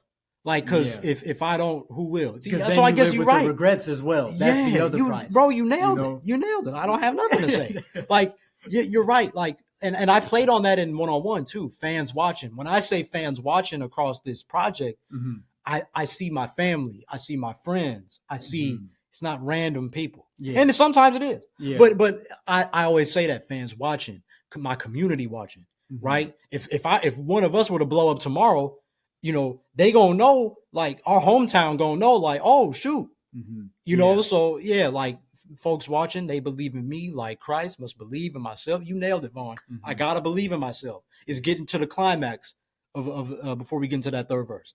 And I think too, Des, this is something we talked about privately as well, is like that feeling of like when your people believe in you so much, and then but like sometimes you don't even see it in yourself, and then you start asking yourself why, like, well, what do they see in me that I'm not Oh seeing? Like, what am I yeah. missing here? So Yes. it made me I think was of that as just well. thinking Like, about that last night again too, where yeah. I'm just like, you do question that, Vaughn. Like Mhm. I see it in my teachers' eyes growing up. When they Yeah. believe what they're saying. They Hmm. always told, if they didn't tell one of us, they told our mom, oh, they're gonna be great. Hmm. Now I'm older and it's like, how do you know? Yeah. How could you be so sure? Yeah. Like I said, like God bless my 19 family. Even with them, sometimes I get a little Hmm. self-conscious, if you will. Like, Hmm. they it warms my heart that they say good things about me, Hmm. and I think it's what J. Cole said, right? Like, it might have been that Angie Martinez interview, Oh, uh-huh. but he said like sometimes you do, or maybe it was his Inevitable series, but he said like sometimes you do care about what people think. You do want Mhm. yourself to be perceived as somebody that's solid in society, a real one. Wherever you're from is going to be a different term. Yeah, because there's always that of what you're aspiring to be. Mhm. Like I'm not aspiring to be whack and treat people like crap. You know what I'm saying? It's like who, Yeah. like Yeah. So there, I get you. There's like there is that too. Like I'm not just trying to be out here like messing up. I'm trying to be the best person I can be. Yeah, Like yeah, so and I pay hear it you. forward, like Yeah. So yeah, I think you bring up a great point, Vaughn, because I do think about that. Hmm. Yeah, I love that part about that verse, Des. yeah. Um, and then verse 3, you got anything about verse 3, or do you want me to straight up I'm gonna let you take it. I'm gonna let you you take it. I'll bounce off you. homie pulled me to the side, asking if I found my why, the trophies, the money, or maybe looking fly. I want to change my family life, shine forever like I'm Fife, pay it forward to my city, hope my effort pleases Jesus, inspire youth and keep them growing like the trees is, enjoy the time we got and hope it freezes. Mhm. That's one of my favorite lines, favorite bars in the entire EP. Thank you, bro. You know, Oh wow, it thank you, takes bro. like there are big steps and like big things that need to happen in order for all that to come to fruition. Hmm. um and again, like we brought up, there's like ultimately this is why we practice. Like life is a practice. Like we're like I was thinking about it this morning. There's like they say, like we all get one go at this thing, and Hmm. we're all going through this for the first time. No Yeah, matter if you are 86 or you are 16. 16, we Yeah. are all going through this for the first time. Hmm. So that's Great the point. way that you kind of like end things there, Des. I feel like at an ultimate, like it speaks to who you are, Des. Like at the end of the day, this is what all I'm trying to do. Mm-hmm. You know? Yeah. That's exactly how I wrote it, Vaughn. It was like, and I thought of that part. I can't think of a specific song at the moment, but artists sometimes do that thing, and I think DMX has done it. I think I want to say Pac has done it, and J. Cole has done it for sure. But they do this thing where sometimes when they play with different, if they subtly introduce another voice or another character, they'll change the way it sounds vocally. And I know I could have did that at that part. I just didn't want to touch it, but that's essentially what that was. Like I said, like I'm knee deep in practice now. Like I said, I start the verse sweating through my t-shirt and the brother feet hurt, signs that the work ain't gonna revert. Like, and then I'm battling with those things, right? And so I'm saying, like, homie, whether that's you, a teammate, whoever, homie put me to the side. Like, you see me struggling as like even the little thing, like we talked about this before when I said like thought progression came in waves, but it's only by the ounce, right? You want these quantum leaps, but the reality is small steps, Brick by baby. brick. It's small steps, brick by brick. Thought progression came in waves, but it's only by the ounce. All this repetition, when is the success going to mount? Or like, and even when I said like how I'm cooking in a scrimmage, but I'm cold when it counts. Oh, yeah. Let's be honest, that won't make these girls want to pounce. Yeah. Like we said, it's like that J. Cole kind of maintaining the boyhood aspect of kind of reaching younger listeners, like who are going to understand, like, you know, middle school, high school. Like for some reason, we just do that thing where we think girls are going to be impressed if we're good at that athletics. Most of the time, they don't really care. It's more of like the ambition that you show, not necessarily literally because you made a shot from the half. Like, you know what I mean? But like just including all aspects of growing up playing this game. You know, you think about all these things. And so when I get to that part where I say, you know, I'm going through all that. So the homie's like, yo, you know, have you found your why? I see you struggling. And and even me, like, I ask myself, like, Des, what you doing it for? And it's like, okay, well, you know, I do want to change my family life. You know, I want my work to, whatever I'm doing, I want it to last. You know, I don't want it to be this fickle thing. You know, is it the trophies, the money, or maybe looking fly? Sometimes it is, you know, but a lot of the time it ain't. It's the basic things, you know, hope my effort pleases Jesus. I think that obviously if you're of the faith, that's what we all want, you know, inspire youth, keep them growing like the trees is, you know, enjoy the time we got and hope it free. Like I'm a simple man. I don't need a yacht. Like, I don't need the crazy house. Even that, like you get older, like I don't need no fat mansion. Nice little one is cool. I don't need all the acres. Like, what am I going to do with all that grass? Because knowing me, I'm gonna just make a football field, and even then, I'm gonna just be like, well, whoop-de-doo. Like, what's the thing everybody's saying? Whoop-de-doo. But yeah, Devaughn, you nailed it though, bro. That's what that. Like, I do like that part in the song because it further establishes some of the things that I'm going through. It kind of reaffirms, like, just keep working, focus on your why, focus on what you can, and you know it's going to take care of yourself. Love it, bro. And then another thing I just want to mention too, Des, is you know, I know you told me when you first played it for me, the inspiration from Respiration, you know, one of your, if not your favorite. Yes, how do we not talk about that? Yeah. So then, Des, you know, again, I wanted to get into that, you know, just that inspiration. And you might have answered this earlier, but like, you know, why Got Till It's Gone? Okay, you know, what was about it that where it just sprung that way? And then talk about Respiration. Okay. Influence. So yes, I appreciate you bringing that up because we definitely should have talked about that first. But yes, so if you know me, you know, if you listen to the show, you know Respiration, Black Star, featuring Common, favorite hip hop song of all time. So much of a favorite, I can't get the words out. That's how much I like it. Right? This dude has heard me listen to this over and over again without getting tired, and it's just the poetry. It's three brothers talking about where they from and how they see it through their optics. Right? Obviously, Mos Def and Talib Kweli are talking about Brooklyn. They talk about New York. Common talks about it from Chicago's point of view. Right? What are the things that make it hard to breathe? How can I rest if this is my environment? So, but all that aside, just how it's structured. So much on my mind that it can't recline, blasting holes in the night till she bless sunshine. Breathe in, inhale vapors from bright stars that shine. Breathe out, weed smoke, retrace. So I was like, I know I want to do that. And I can play on Respiration because I take a breath. I like to take a breath. I like to take, that's literally my free throw routine, which I got from Kobe. I take 3 dribbles, you kind of just let yourself relax, let it fly. Mm-hmm. And I'm like, that should be the hook. And when I practice, I like to practice free throws. Some of these guards don't like to practice free throws no more. Practice your free throws. You do not want to be 50, 40, 67. You want to be 50, 40, 90. Okay? So but it was that, Vaughn. It was, when I was thinking of it, it was like, okay, what is my routine? 3 dribbles.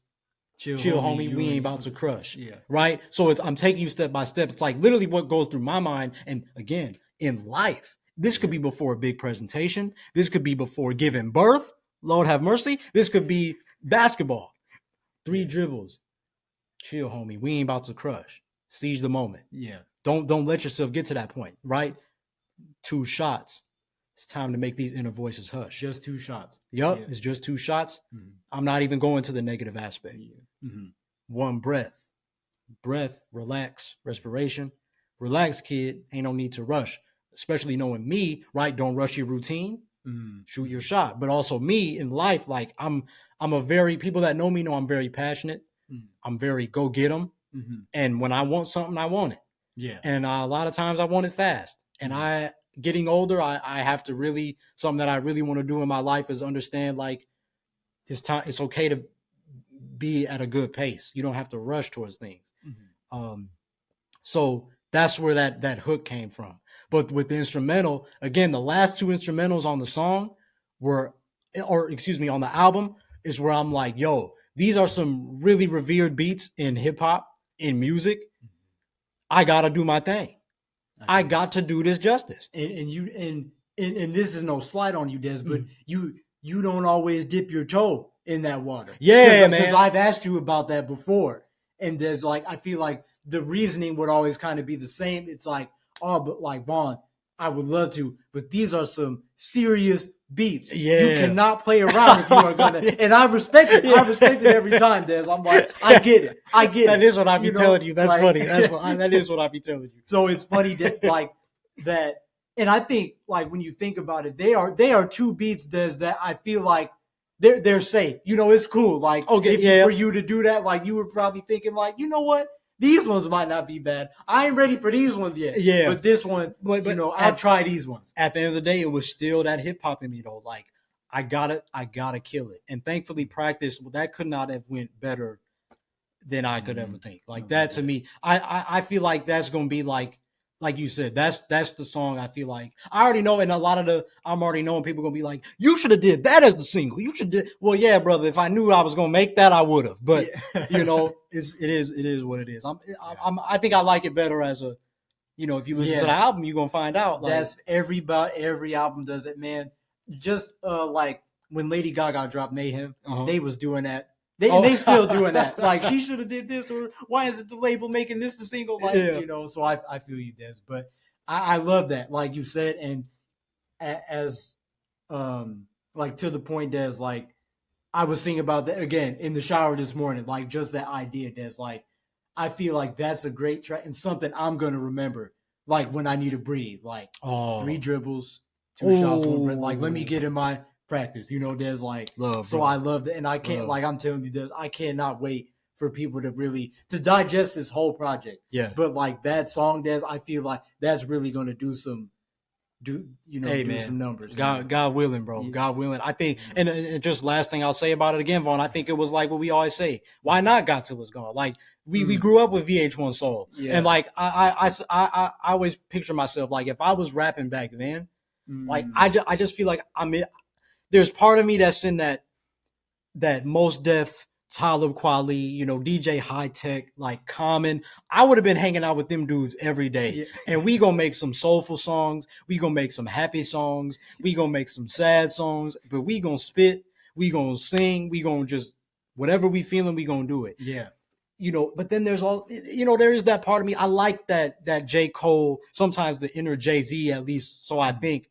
Like I like to bring out, I like the Rhapsody, I like the early 2000s confidence, bravado. I be wanting to do stuff like that, but I do feel like at my genesis, it is songs like this. So this allowed me, like where I said, okay, again, a lot of my songs up to this point were 1 verse or 2 verses, you know, shorter songs. So I'm saying like, again, if anybody gets it twisted, I can do this. And even showing myself, Des, you does this.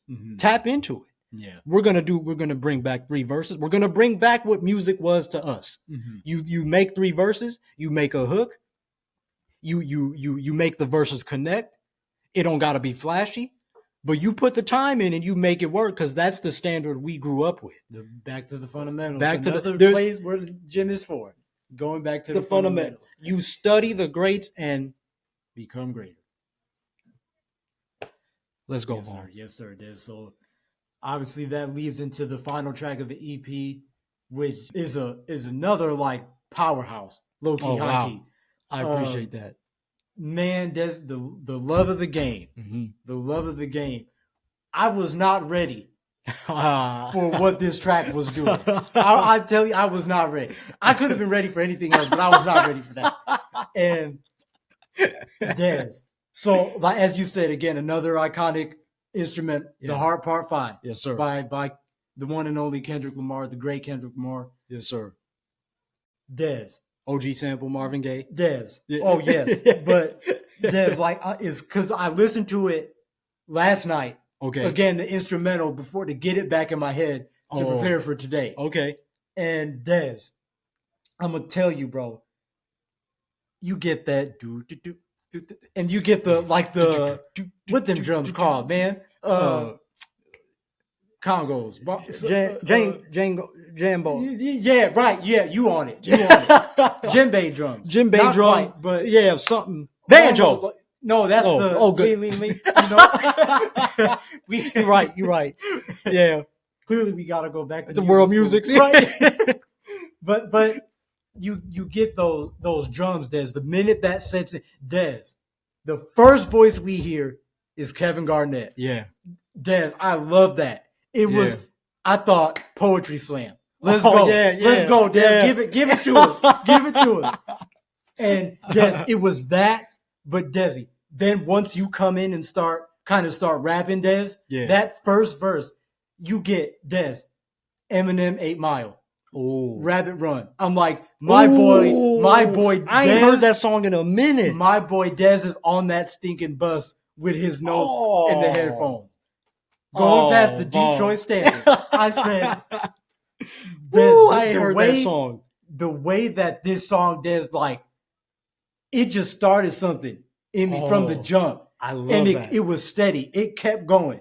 You know, Des, but that was the initial vibe. And so one thing that I literally made a stink face after the first verse, Des, that first verse, and then when Allen Iverson comes in. Des, I almost had to pause it. I was like, this boy Des. Wow. The way that like he is crafting this song right now. Like, so anyway, to actually get into this, Des, like, so for one, I want to ask you, talk about that, the inclusion of KG, Allen, and Kobe Bryant, who kind of serve as hooks / bridges, to each verse and the conclusion of the track. But so I really want to know about how this all came about. There's like the floor is yours to talk about the love of the game. Well, first off, I appreciate you so much because, fun fact, if I'm being 100% honest with you, you all, the love of the game was probably the track that I was most insecure about.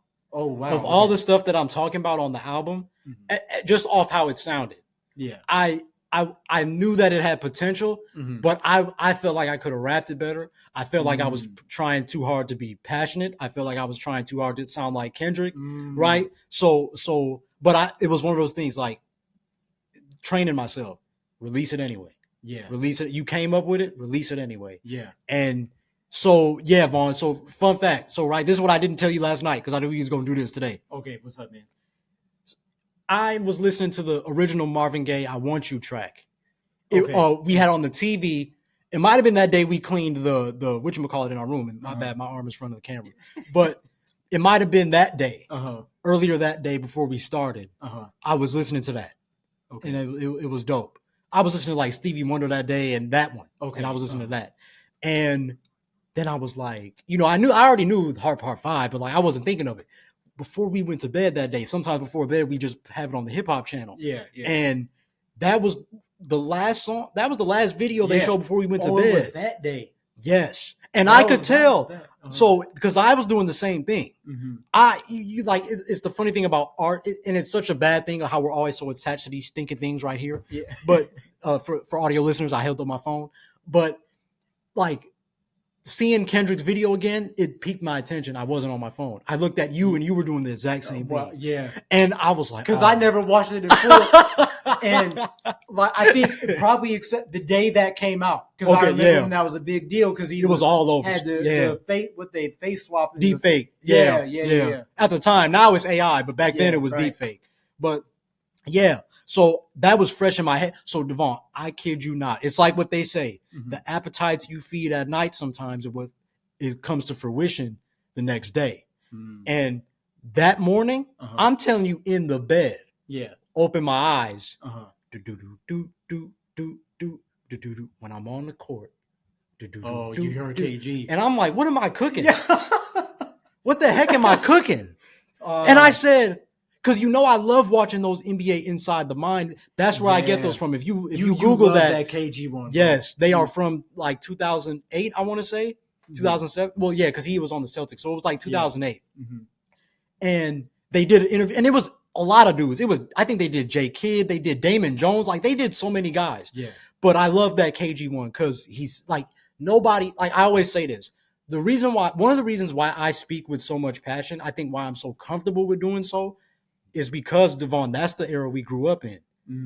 KG was not afraid to talk about basketball that way. Kobe, Allen Iverson, Jamal Crawford, they spoke with heart. Now we get a lot of guys that are just chill, and that's cool, to each their own. But there's just something about say how you feel. Say how that makes you feel. So when I thought of that, I said, I'm going to do that. Right? And I'm like, okay, I'll cut it off right here. And it's so smooth. I appreciate you, bro. I love you because you brought it back after you brought the rest of it. Yes, because I said I had to put that in there. And and this is what I always say. I know I have something when something happens unintentionally. Because when he did and I'm like, and the beat naturally went down at that part. My goodness. I said, I have to finish. I think that was when I made the stink face because of how that you played with that, Des. Because really, KG, Allen, and Kobe's voices kind of guide you through this track. Yes. And again, it's almost meditative as well. Like, you love the game so much. KG at the stanchion, bow, bow, bow. Yes. Kobe had his moments, I'm sure. Like AI too. So Des, I wanted to ask you, since we're on it real quick, and you're kind of touching on it already. 3 some of the most passionate players to ever play the game. Absolutely. Especially KG. Absolutely. Especially KG. And what is it about them that you resonate with so much? Where Des, it kind of came I got to include this. And then even from KG, like you said, Des, you heard him. So how did Allen and Kobe come in too? So when I knew I had KG, I said I can keep running with this because there's other ones that I like. Yeah. And I said what I love about Allen Iverson is that he kept it simple, right? Yeah. He reminds me a lot of Russ. Okay. I play every game like it's my last. When I'm out there, I'm out there. Which he just said recently too. Right. Russ always says the same thing. So it's like whether I got 4 points or 40, you're seeing my blood, sweat, and tears on this court. And like I said, Vaughn, I think that's what it is. We came up. That's how you play the game. Yeah. That's why a lot of our OGs get so upset with the load management thing because that wasn't what we did, bro. Yeah. That was not how we were trained. Like I said, Devaughn, we're coming up studying them. Yeah. Right? Sure, we're of age where we can remember all these guys' careers, but growing up, that was the game. Yeah. Was how Allen played, was how KG played. It was mean, it was tough, it was grimy, it was passionate. I love this game. And that's what I thought of. These are guys that have expressed, if I haven't said it enough, I can look up these interviews and they'll express how I feel. That's why I use those. Because again, Allen, Kobe, like you said, these are iconic figures. So I already knew those are the 3 that I want. Yeah. And so I was that's my era. It lines up with my era. I was let me keep it early 2000s. So I was but that's who I studied. That's who me and Devaughn, honestly, this song is a love letter. It's a few things. It's a love letter to basketball in that regard. Because it's again, if I can't put the words to it, these guys did. it's actually a letter. I'm sure we'll get into it more, Devaughn, but it's the verses are actually a letter to kind of like my younger self. And then yeah, man, but it's like all of that, like the love of the game again. Oh, and lastly, I said a lot of negative. I opened up a lot about a lot of things that I'm feeling on this album. I just don't feel comfortable leaving y'all with just negativity. Yeah. Let me at least try to, like, this song is like, if I need a pick me up, I should listen to this. So like I said, I pulled the heartstrings of, like, if you grew up with 2000s NBA, you're going to love this song because just not even off my verses, but just off the KG, the instrumental, it's heartfelt. Like, again, Devaughn, if you felt like all the NBA commercials and promos that we grew up with, if this song makes you think of that, I did my job. You could skip the verses for all I care. Like if if you're just there for the vibe, like I love it because that's what I wanted all that in there. I would like this is that song I would play before a game. You know what I'm That's saying? dope. And I don't even really appreciate be that. all the way on hype music to play the game. I like to just listen to whatever I'm feeling to feel good. Like, that's the type of player like I would be. But that's probably the last song I listen to before I get on with my routine. Like if I was in the NBA, like That's but dope. you said something too, Desmond. I didn't even think about this. Funny, you just said that. I love this game. Yeah. Remember that used to be the slogan too. That image is also in the cover. It is. I did read that. It's at the top, I think. I didn't even know.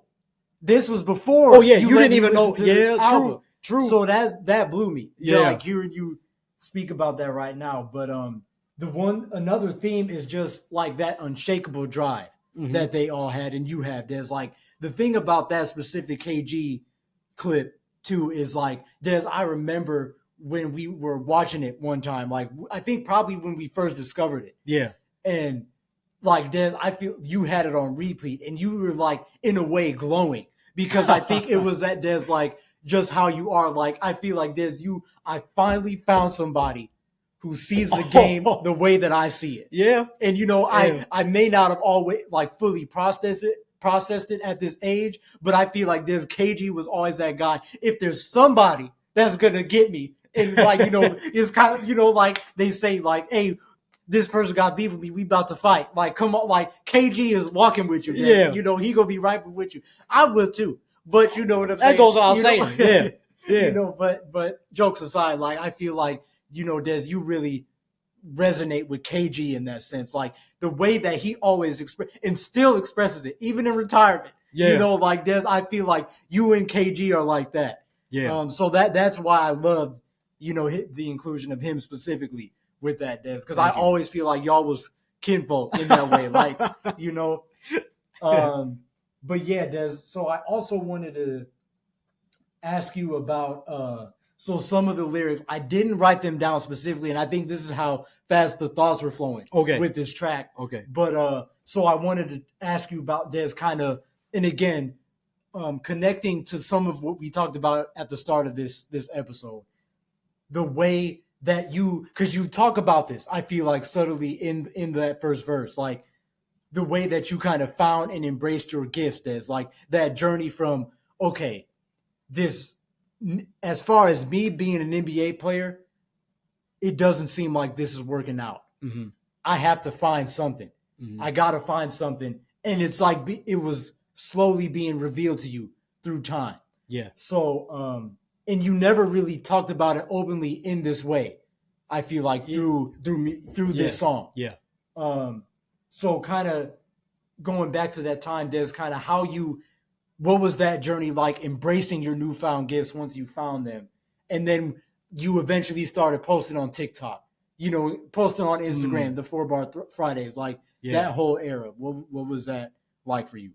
Oh yeah, man. It was interesting because like I remember being like really grieved that my NBA dream, it's kind of what we said earlier. Yeah. Like that nothing has really hit me like that since. But like but I've noticed that's still kind of with me. Like it still follows me a little bit where it's sometimes I'm just like, dang, like it didn't happen. Yeah. And as I've gotten older, I've been able to own up to it more. Back then I didn't. Yeah. I was a kid, like I wasn't going to. Like but yeah, it was interesting because I had to finally do what mom always kind of wanted me to do, and that was open myself up to finding out. Mm-hmm. And like I know you remember this. That was like the first thing I told myself was like, well, shoot, if I gotta let this go, I need to find something that I love just as much. Yeah. Because this is everything to me. Yeah. I prayed about this every night I went to bed. Yeah. This kept me up when I was in high school at night. Yeah. Like I wanted this, and I always say me, but Vaughn, I wanted that for us. Yeah. I told everybody. Me, like, that's why it's almost like I smile when I watch the Thompson twins. Because I'm like, me and Devaughn, I told everybody, me and Devaughn are going to be the greatest twins / brothers to ever play in the NBA. And we always talk about that. Every brother / twin group in the NBA, it's always like one is always slightly better than the other, and then the other one like fades out. Yeah. The other one is at best a rotational player, maybe an all-star. It was never like they're both amazing. Yeah. So I always said, like, that's what it is. So, like, I had to step away from that and be like, okay, what's next? And that's when I was like, I mean, I always liked rap. I always liked hip-hop. I flirted with the 4-Bar Friday. I guess that could be a lane for me. We'll see. Yeah. But, like, my main thing was, like, one of the things I thought of at that time was, like, I wanted to feel like NBA Street. Like, Vaughn, when we popped in NBA Street, and especially when NBA Street 2 came out, and, like, they just did such a great job introducing young kids to the OGs. Like, yeah, J Kidd, nice, but it was Magic first. And before Magic, it was Bob Cousy. Yeah. Right? You learn the game. You learn the history. You hear the current players talking about those players with such reverence. It's like, okay, I want to get like that. So when I found hip-hop, again, not to be confused with rap, hip-hop, I got the same feelings. Oh, Rakim, KRS-One, Big Daddy Kane, Grandmaster Flash, Furious 5, Run DMC was the coolest cats. I don't care what anybody says about swag. Run DMC was swag before they started saying the word. I love this. Yeah. Look at that big old Cuban link chain, Vaughn. You want one? I'm gonna give me a fake one. You want one? I'll put 2 orders in. Like I began to. Oh, LL Cool J was that dude. Yeah. You know, I could go on educating yourself on the history Yes. the same way. Yes. You were able to through Yes. the game of basketball. Oh, basketball, like, oh, there's science, it's concepts behind it, Yeah. right? These hip hop artists don't just rap. It's not just gangster music. It's not just a fad. It's not just, oh, what's up with all those words they're saying? It's, oh, nah. They speak into their community. They care about the art. It's not just the bars. They care about the art. So when I made that transition, when I knew I had it when I started feeling that way about hip hop. It was connecting a little bit. So I knew I know that's a lengthy answer. No, but that's really what it was, Vaughn. So when I made that transition, I just knew I was in the right place when I started getting the same feeling. Word. And I was nervous about that. You know me. Yeah. I was nervous about that. I do remember that, Des. I feel like I always felt like as your brother, like, just seeing and allowing you that space. Yeah. Never like pushing you or nothing, and just watching you. I'm like, I feel like this is tough on Des, but I'm like, it'll happen. Because you know what I'm saying? I'm like, I'm like, he's got to go through it. Yes. And he'll figure it out. And we went like a revolving door in a way. Because you did, I always tell people, you did it first. That's what did wake me up a little bit. Because I'm like, and again, you had to shrug me off. Like, Des, quit with all this basketball stuff. Like, can't you see I'm trying to figure this out? Like, you didn't say that, but I could tell that's what it was. So then I was like, oh, I got to let him fly. I got to let him do his thing. And then boom, I think you had the similar thing. You were finding it through that stroke of a pen, through that, the Disney stuff. You were huge on the Disney animation stuff at that time. Like, that was kind of your starting point. And I could tell that's what was getting your basketball itch. Oh, yeah. The things you were creating and stuff like that. So I'm like, oh, now it's my turn. Like we were saying earlier, coming to reality. So yeah, man, that's the long answer. Word. Appreciate you sharing all that, Des. Yeah, like, for sure. That's a for sure really big growth moment. Again, I'm telling you, like this, those years, I feel like, and that was kind of God saying too, probably that, like, you're not gonna see it yet. Yeah. But something is brewing. You will understand later. You will understand. Yeah. Amen. Yeah. So then, there's a couple lines because you have some really nice lines in here. Thank you. And again, you were saying a love letter to a letter to my your younger self. Mm-hmm. I got that same vibe, Des. I feel like, and it's also like, I feel like you were writing it to somebody. Yes. You know what I'm saying, Des? Like, whoever picks this up. And I thought about D-Rose, Des. I feel like you were in your D-Rose back, like the way that he's been intellectually. That's a great connection. And the way he's been talking to the youth, the city through his social media. Don't pick up that pistol, man. Yeah, bro. Like, you say, want every other brother on this earth to get used to my mug. OG or kid, don't let them tell you we only thugs. I know you got it in you, and the fam is believing in you.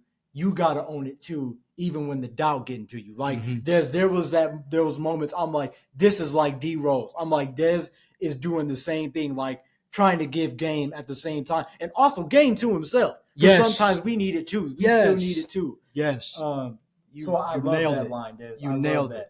You nailed, because like that's what it was. Like again, you kind of put with the word choice, you kind of connect what I'm saying, right? Like through that verse, again, you're right, Vaughn. Like I'm basically talking to like the kid out there who may listen, but it's also like, what would I tell like 14-year-old me? Yeah. So that's why I say I kind of take them through the journey. Like I done made it out that valley. Believe me, keep it hopeful.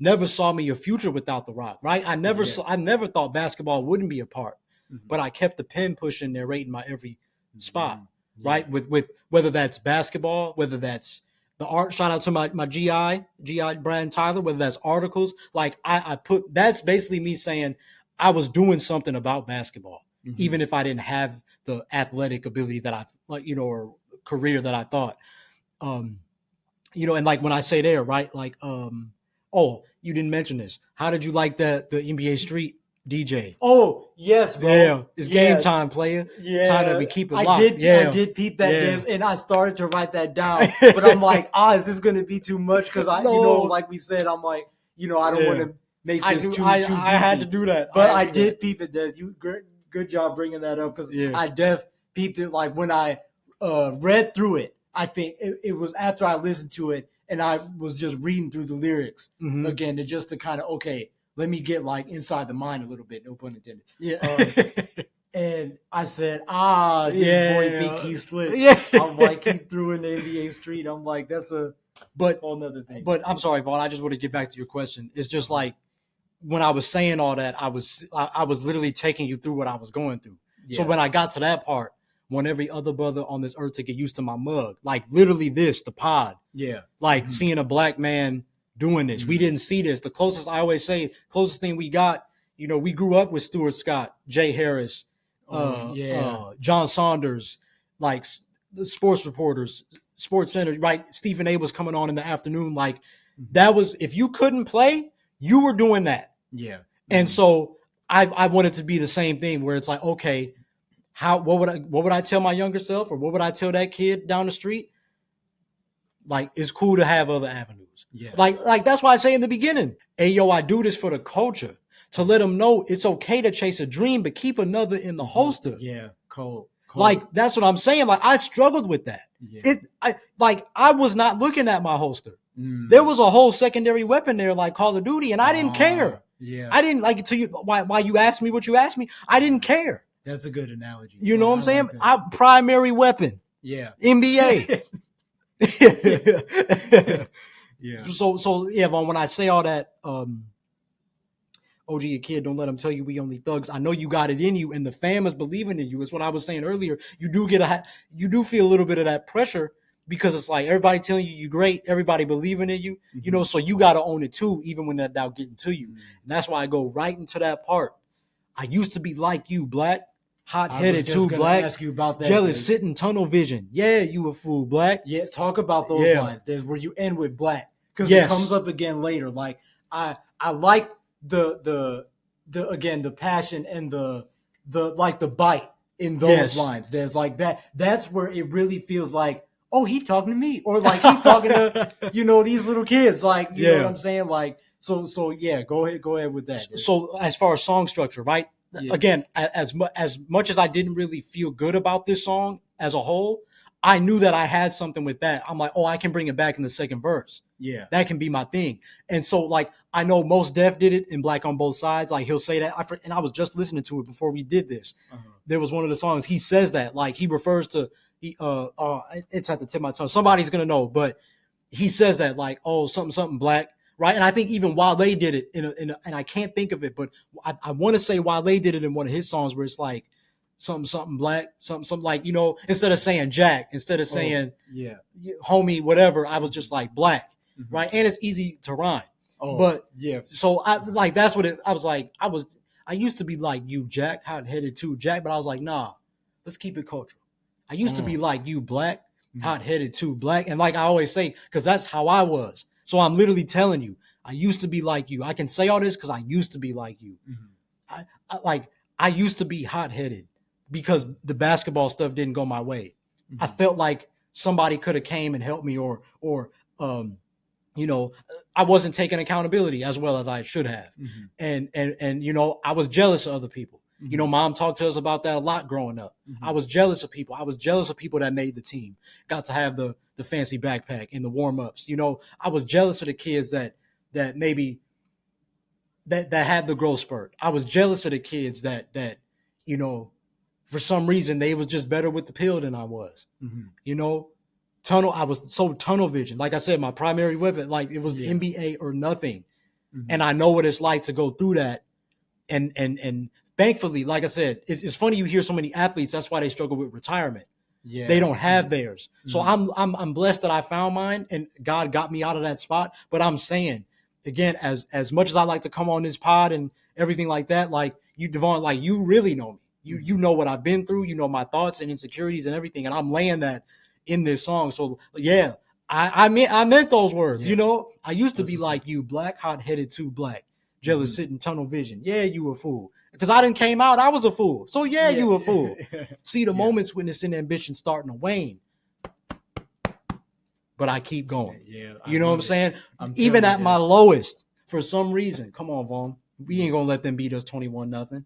I gotta get my get back. You know, like, and honestly, it's like one of those things. Again, how I'm saying that about me is how I would that's how I would talk to you. Like it's like I said, it's my personality. I'm not gonna let my homies quit. So in a lot of ways, I need to put that energy towards myself. Facts. And I don't know if you was gonna get into it, if you wanted me to talk about the second verse, or if you had something there as well. Yeah, go ahead. Because like I said, so when it came in the second verse, like I said, I kind of expound on it, right? See, I done let competitive comparisons trap me up. A tactic from my enemy and efforts to wrap me up. Alliteration. I was going to try to do the whole thing in alliteration, but that was hard. So I stopped. But, you know, I go through that process. You want me to bring a line? Yes, yes, please. The one that stuck out, if it might help. No, go ahead. But the ones that trust in him are never found desolate. So if you think you hymns, spit them hymns till you desolate. That was a hard bar. Homophones? That was a hard. I always mix that up. It's either homophone or homonym. But either way, I was playing with that. Same word, different meaning. Same sound, different meaning. You know, because the ones that trust in him never find themselves desolate. You're right. So if you think you him, like we always hear nowadays, spit them hymns, spit them psalms, spit them gospel songs, whatever you got, till you desolate. Because if you're never desolate, you're not going to be desolate. That's why I say till you desolate. Because well, if we never going to be desolate, that means you're always going to be spitting that. You always going to be, you know. But that's advice I got to learn to follow, because I have not been doing good with that. You know, I had to be honest. But if that came to mind, that's when I always say, that's when I know God is leading my pen, because it's something that I'm struggling with. But He put it to my brain to write, so you know I'm gonna be obedient. Word. Word.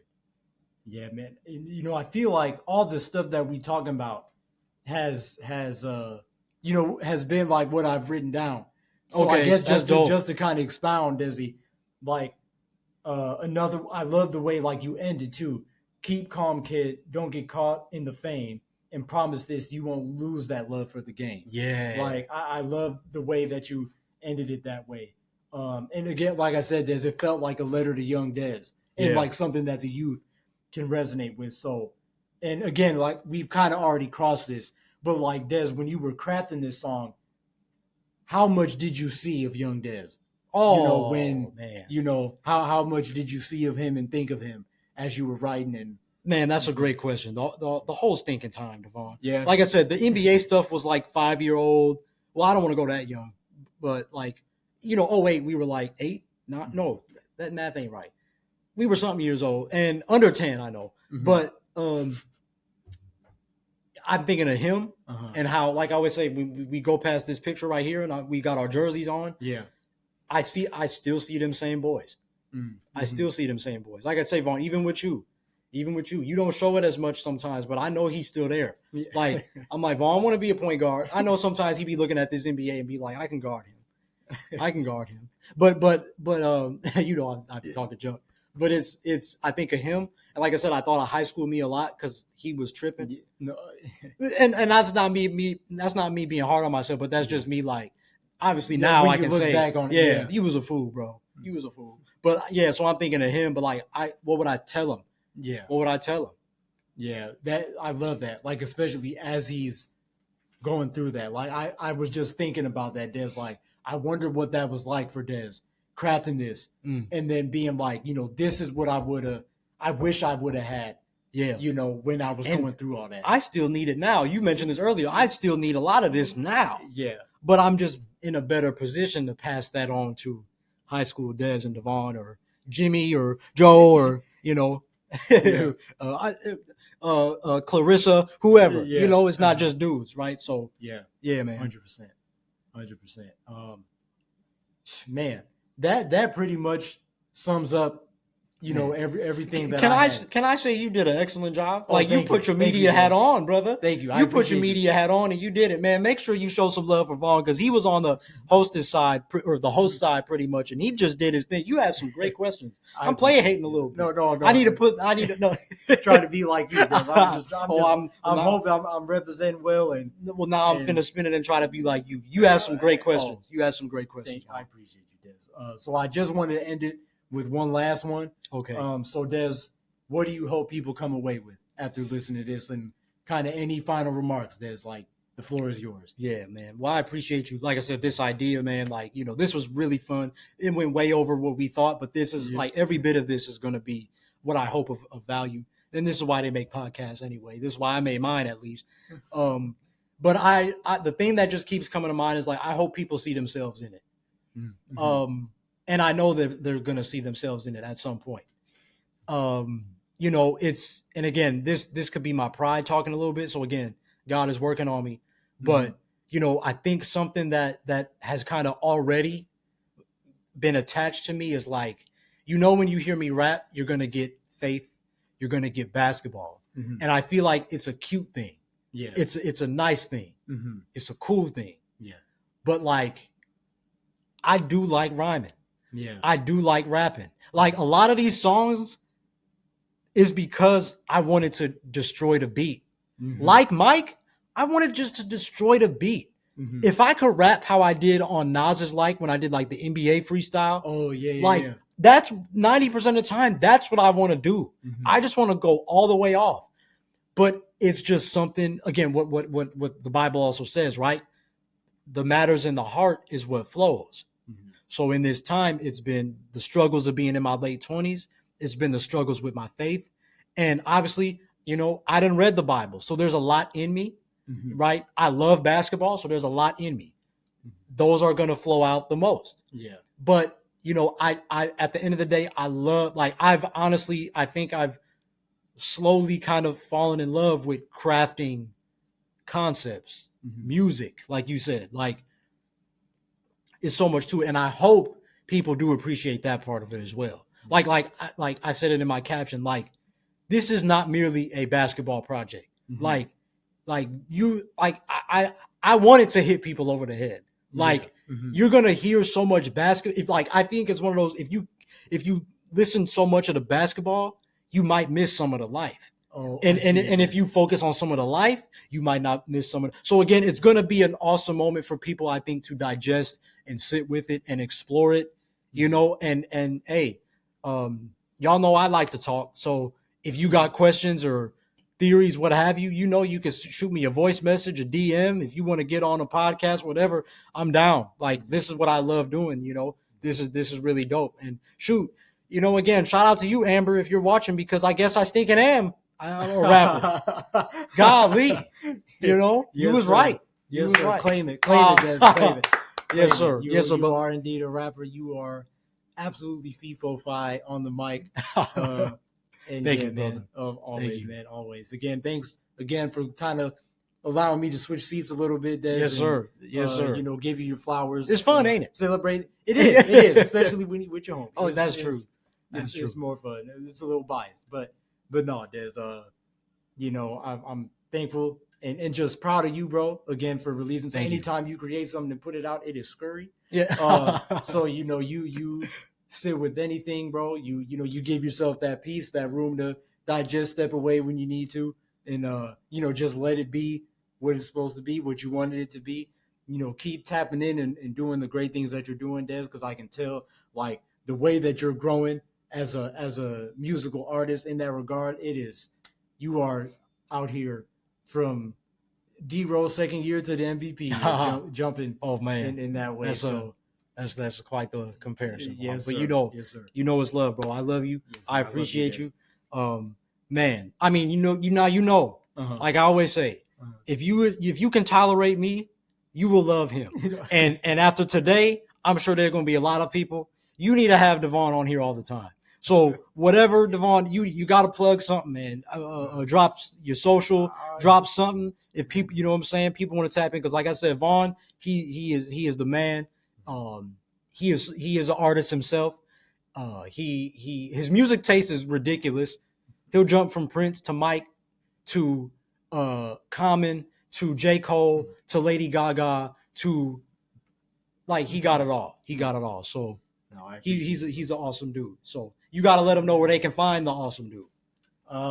Instagram, my name Devaughn McDonald. I be on Twitter / X, but like I don't be on there like that.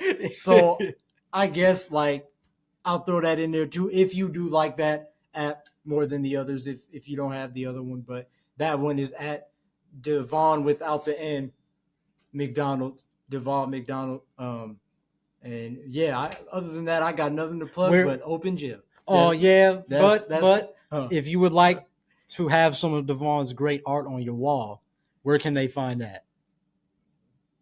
TBD. Okay. TBD, I took it down. Okay. I took it down, so it's not up no more. But okay. I still have my account. So okay. So you never know. TBD. Okay. All right, but of course, with that, then we have made it to the end of another Hip to the Games breakdown. What a blessing it is to be a participant of hip hop. I certainly hope Open Gym resonates with you. I hope it's something that you can relate to and find yourself in. Devaughn, again, thank you so much for joining me today and leading the way today and being a part of the creative process, being my second pair of ears, and just, being my brother and just being with me through this process and everything. Yes, but as always, these were just our thoughts on it. So now it's time to hear from you. Feel free to tweet the show at Hip to the Games or tag me directly on Twitter and IG at Desmond Powell _. Be sure to tag Devaughn as well, as he shared his socials, to share your thoughts on anything discussed today.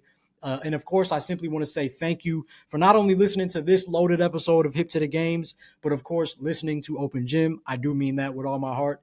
And just for being here, all for the love of the best combo there is. And here's a huge shout out to you for being hip to the games. The gym is open. Peace out and God bless. Hope you enjoyed this episode of Hip to the Games. And if you enjoyed this episode, be sure to hit up the socials at Desmond Powell _ and at Hip to the Games on Instagram, Twitter, and TikTok so you don't miss out on the fun. And please follow or subscribe to the show and leave a review on the podcast platform you're on right now, as your support is greatly appreciated.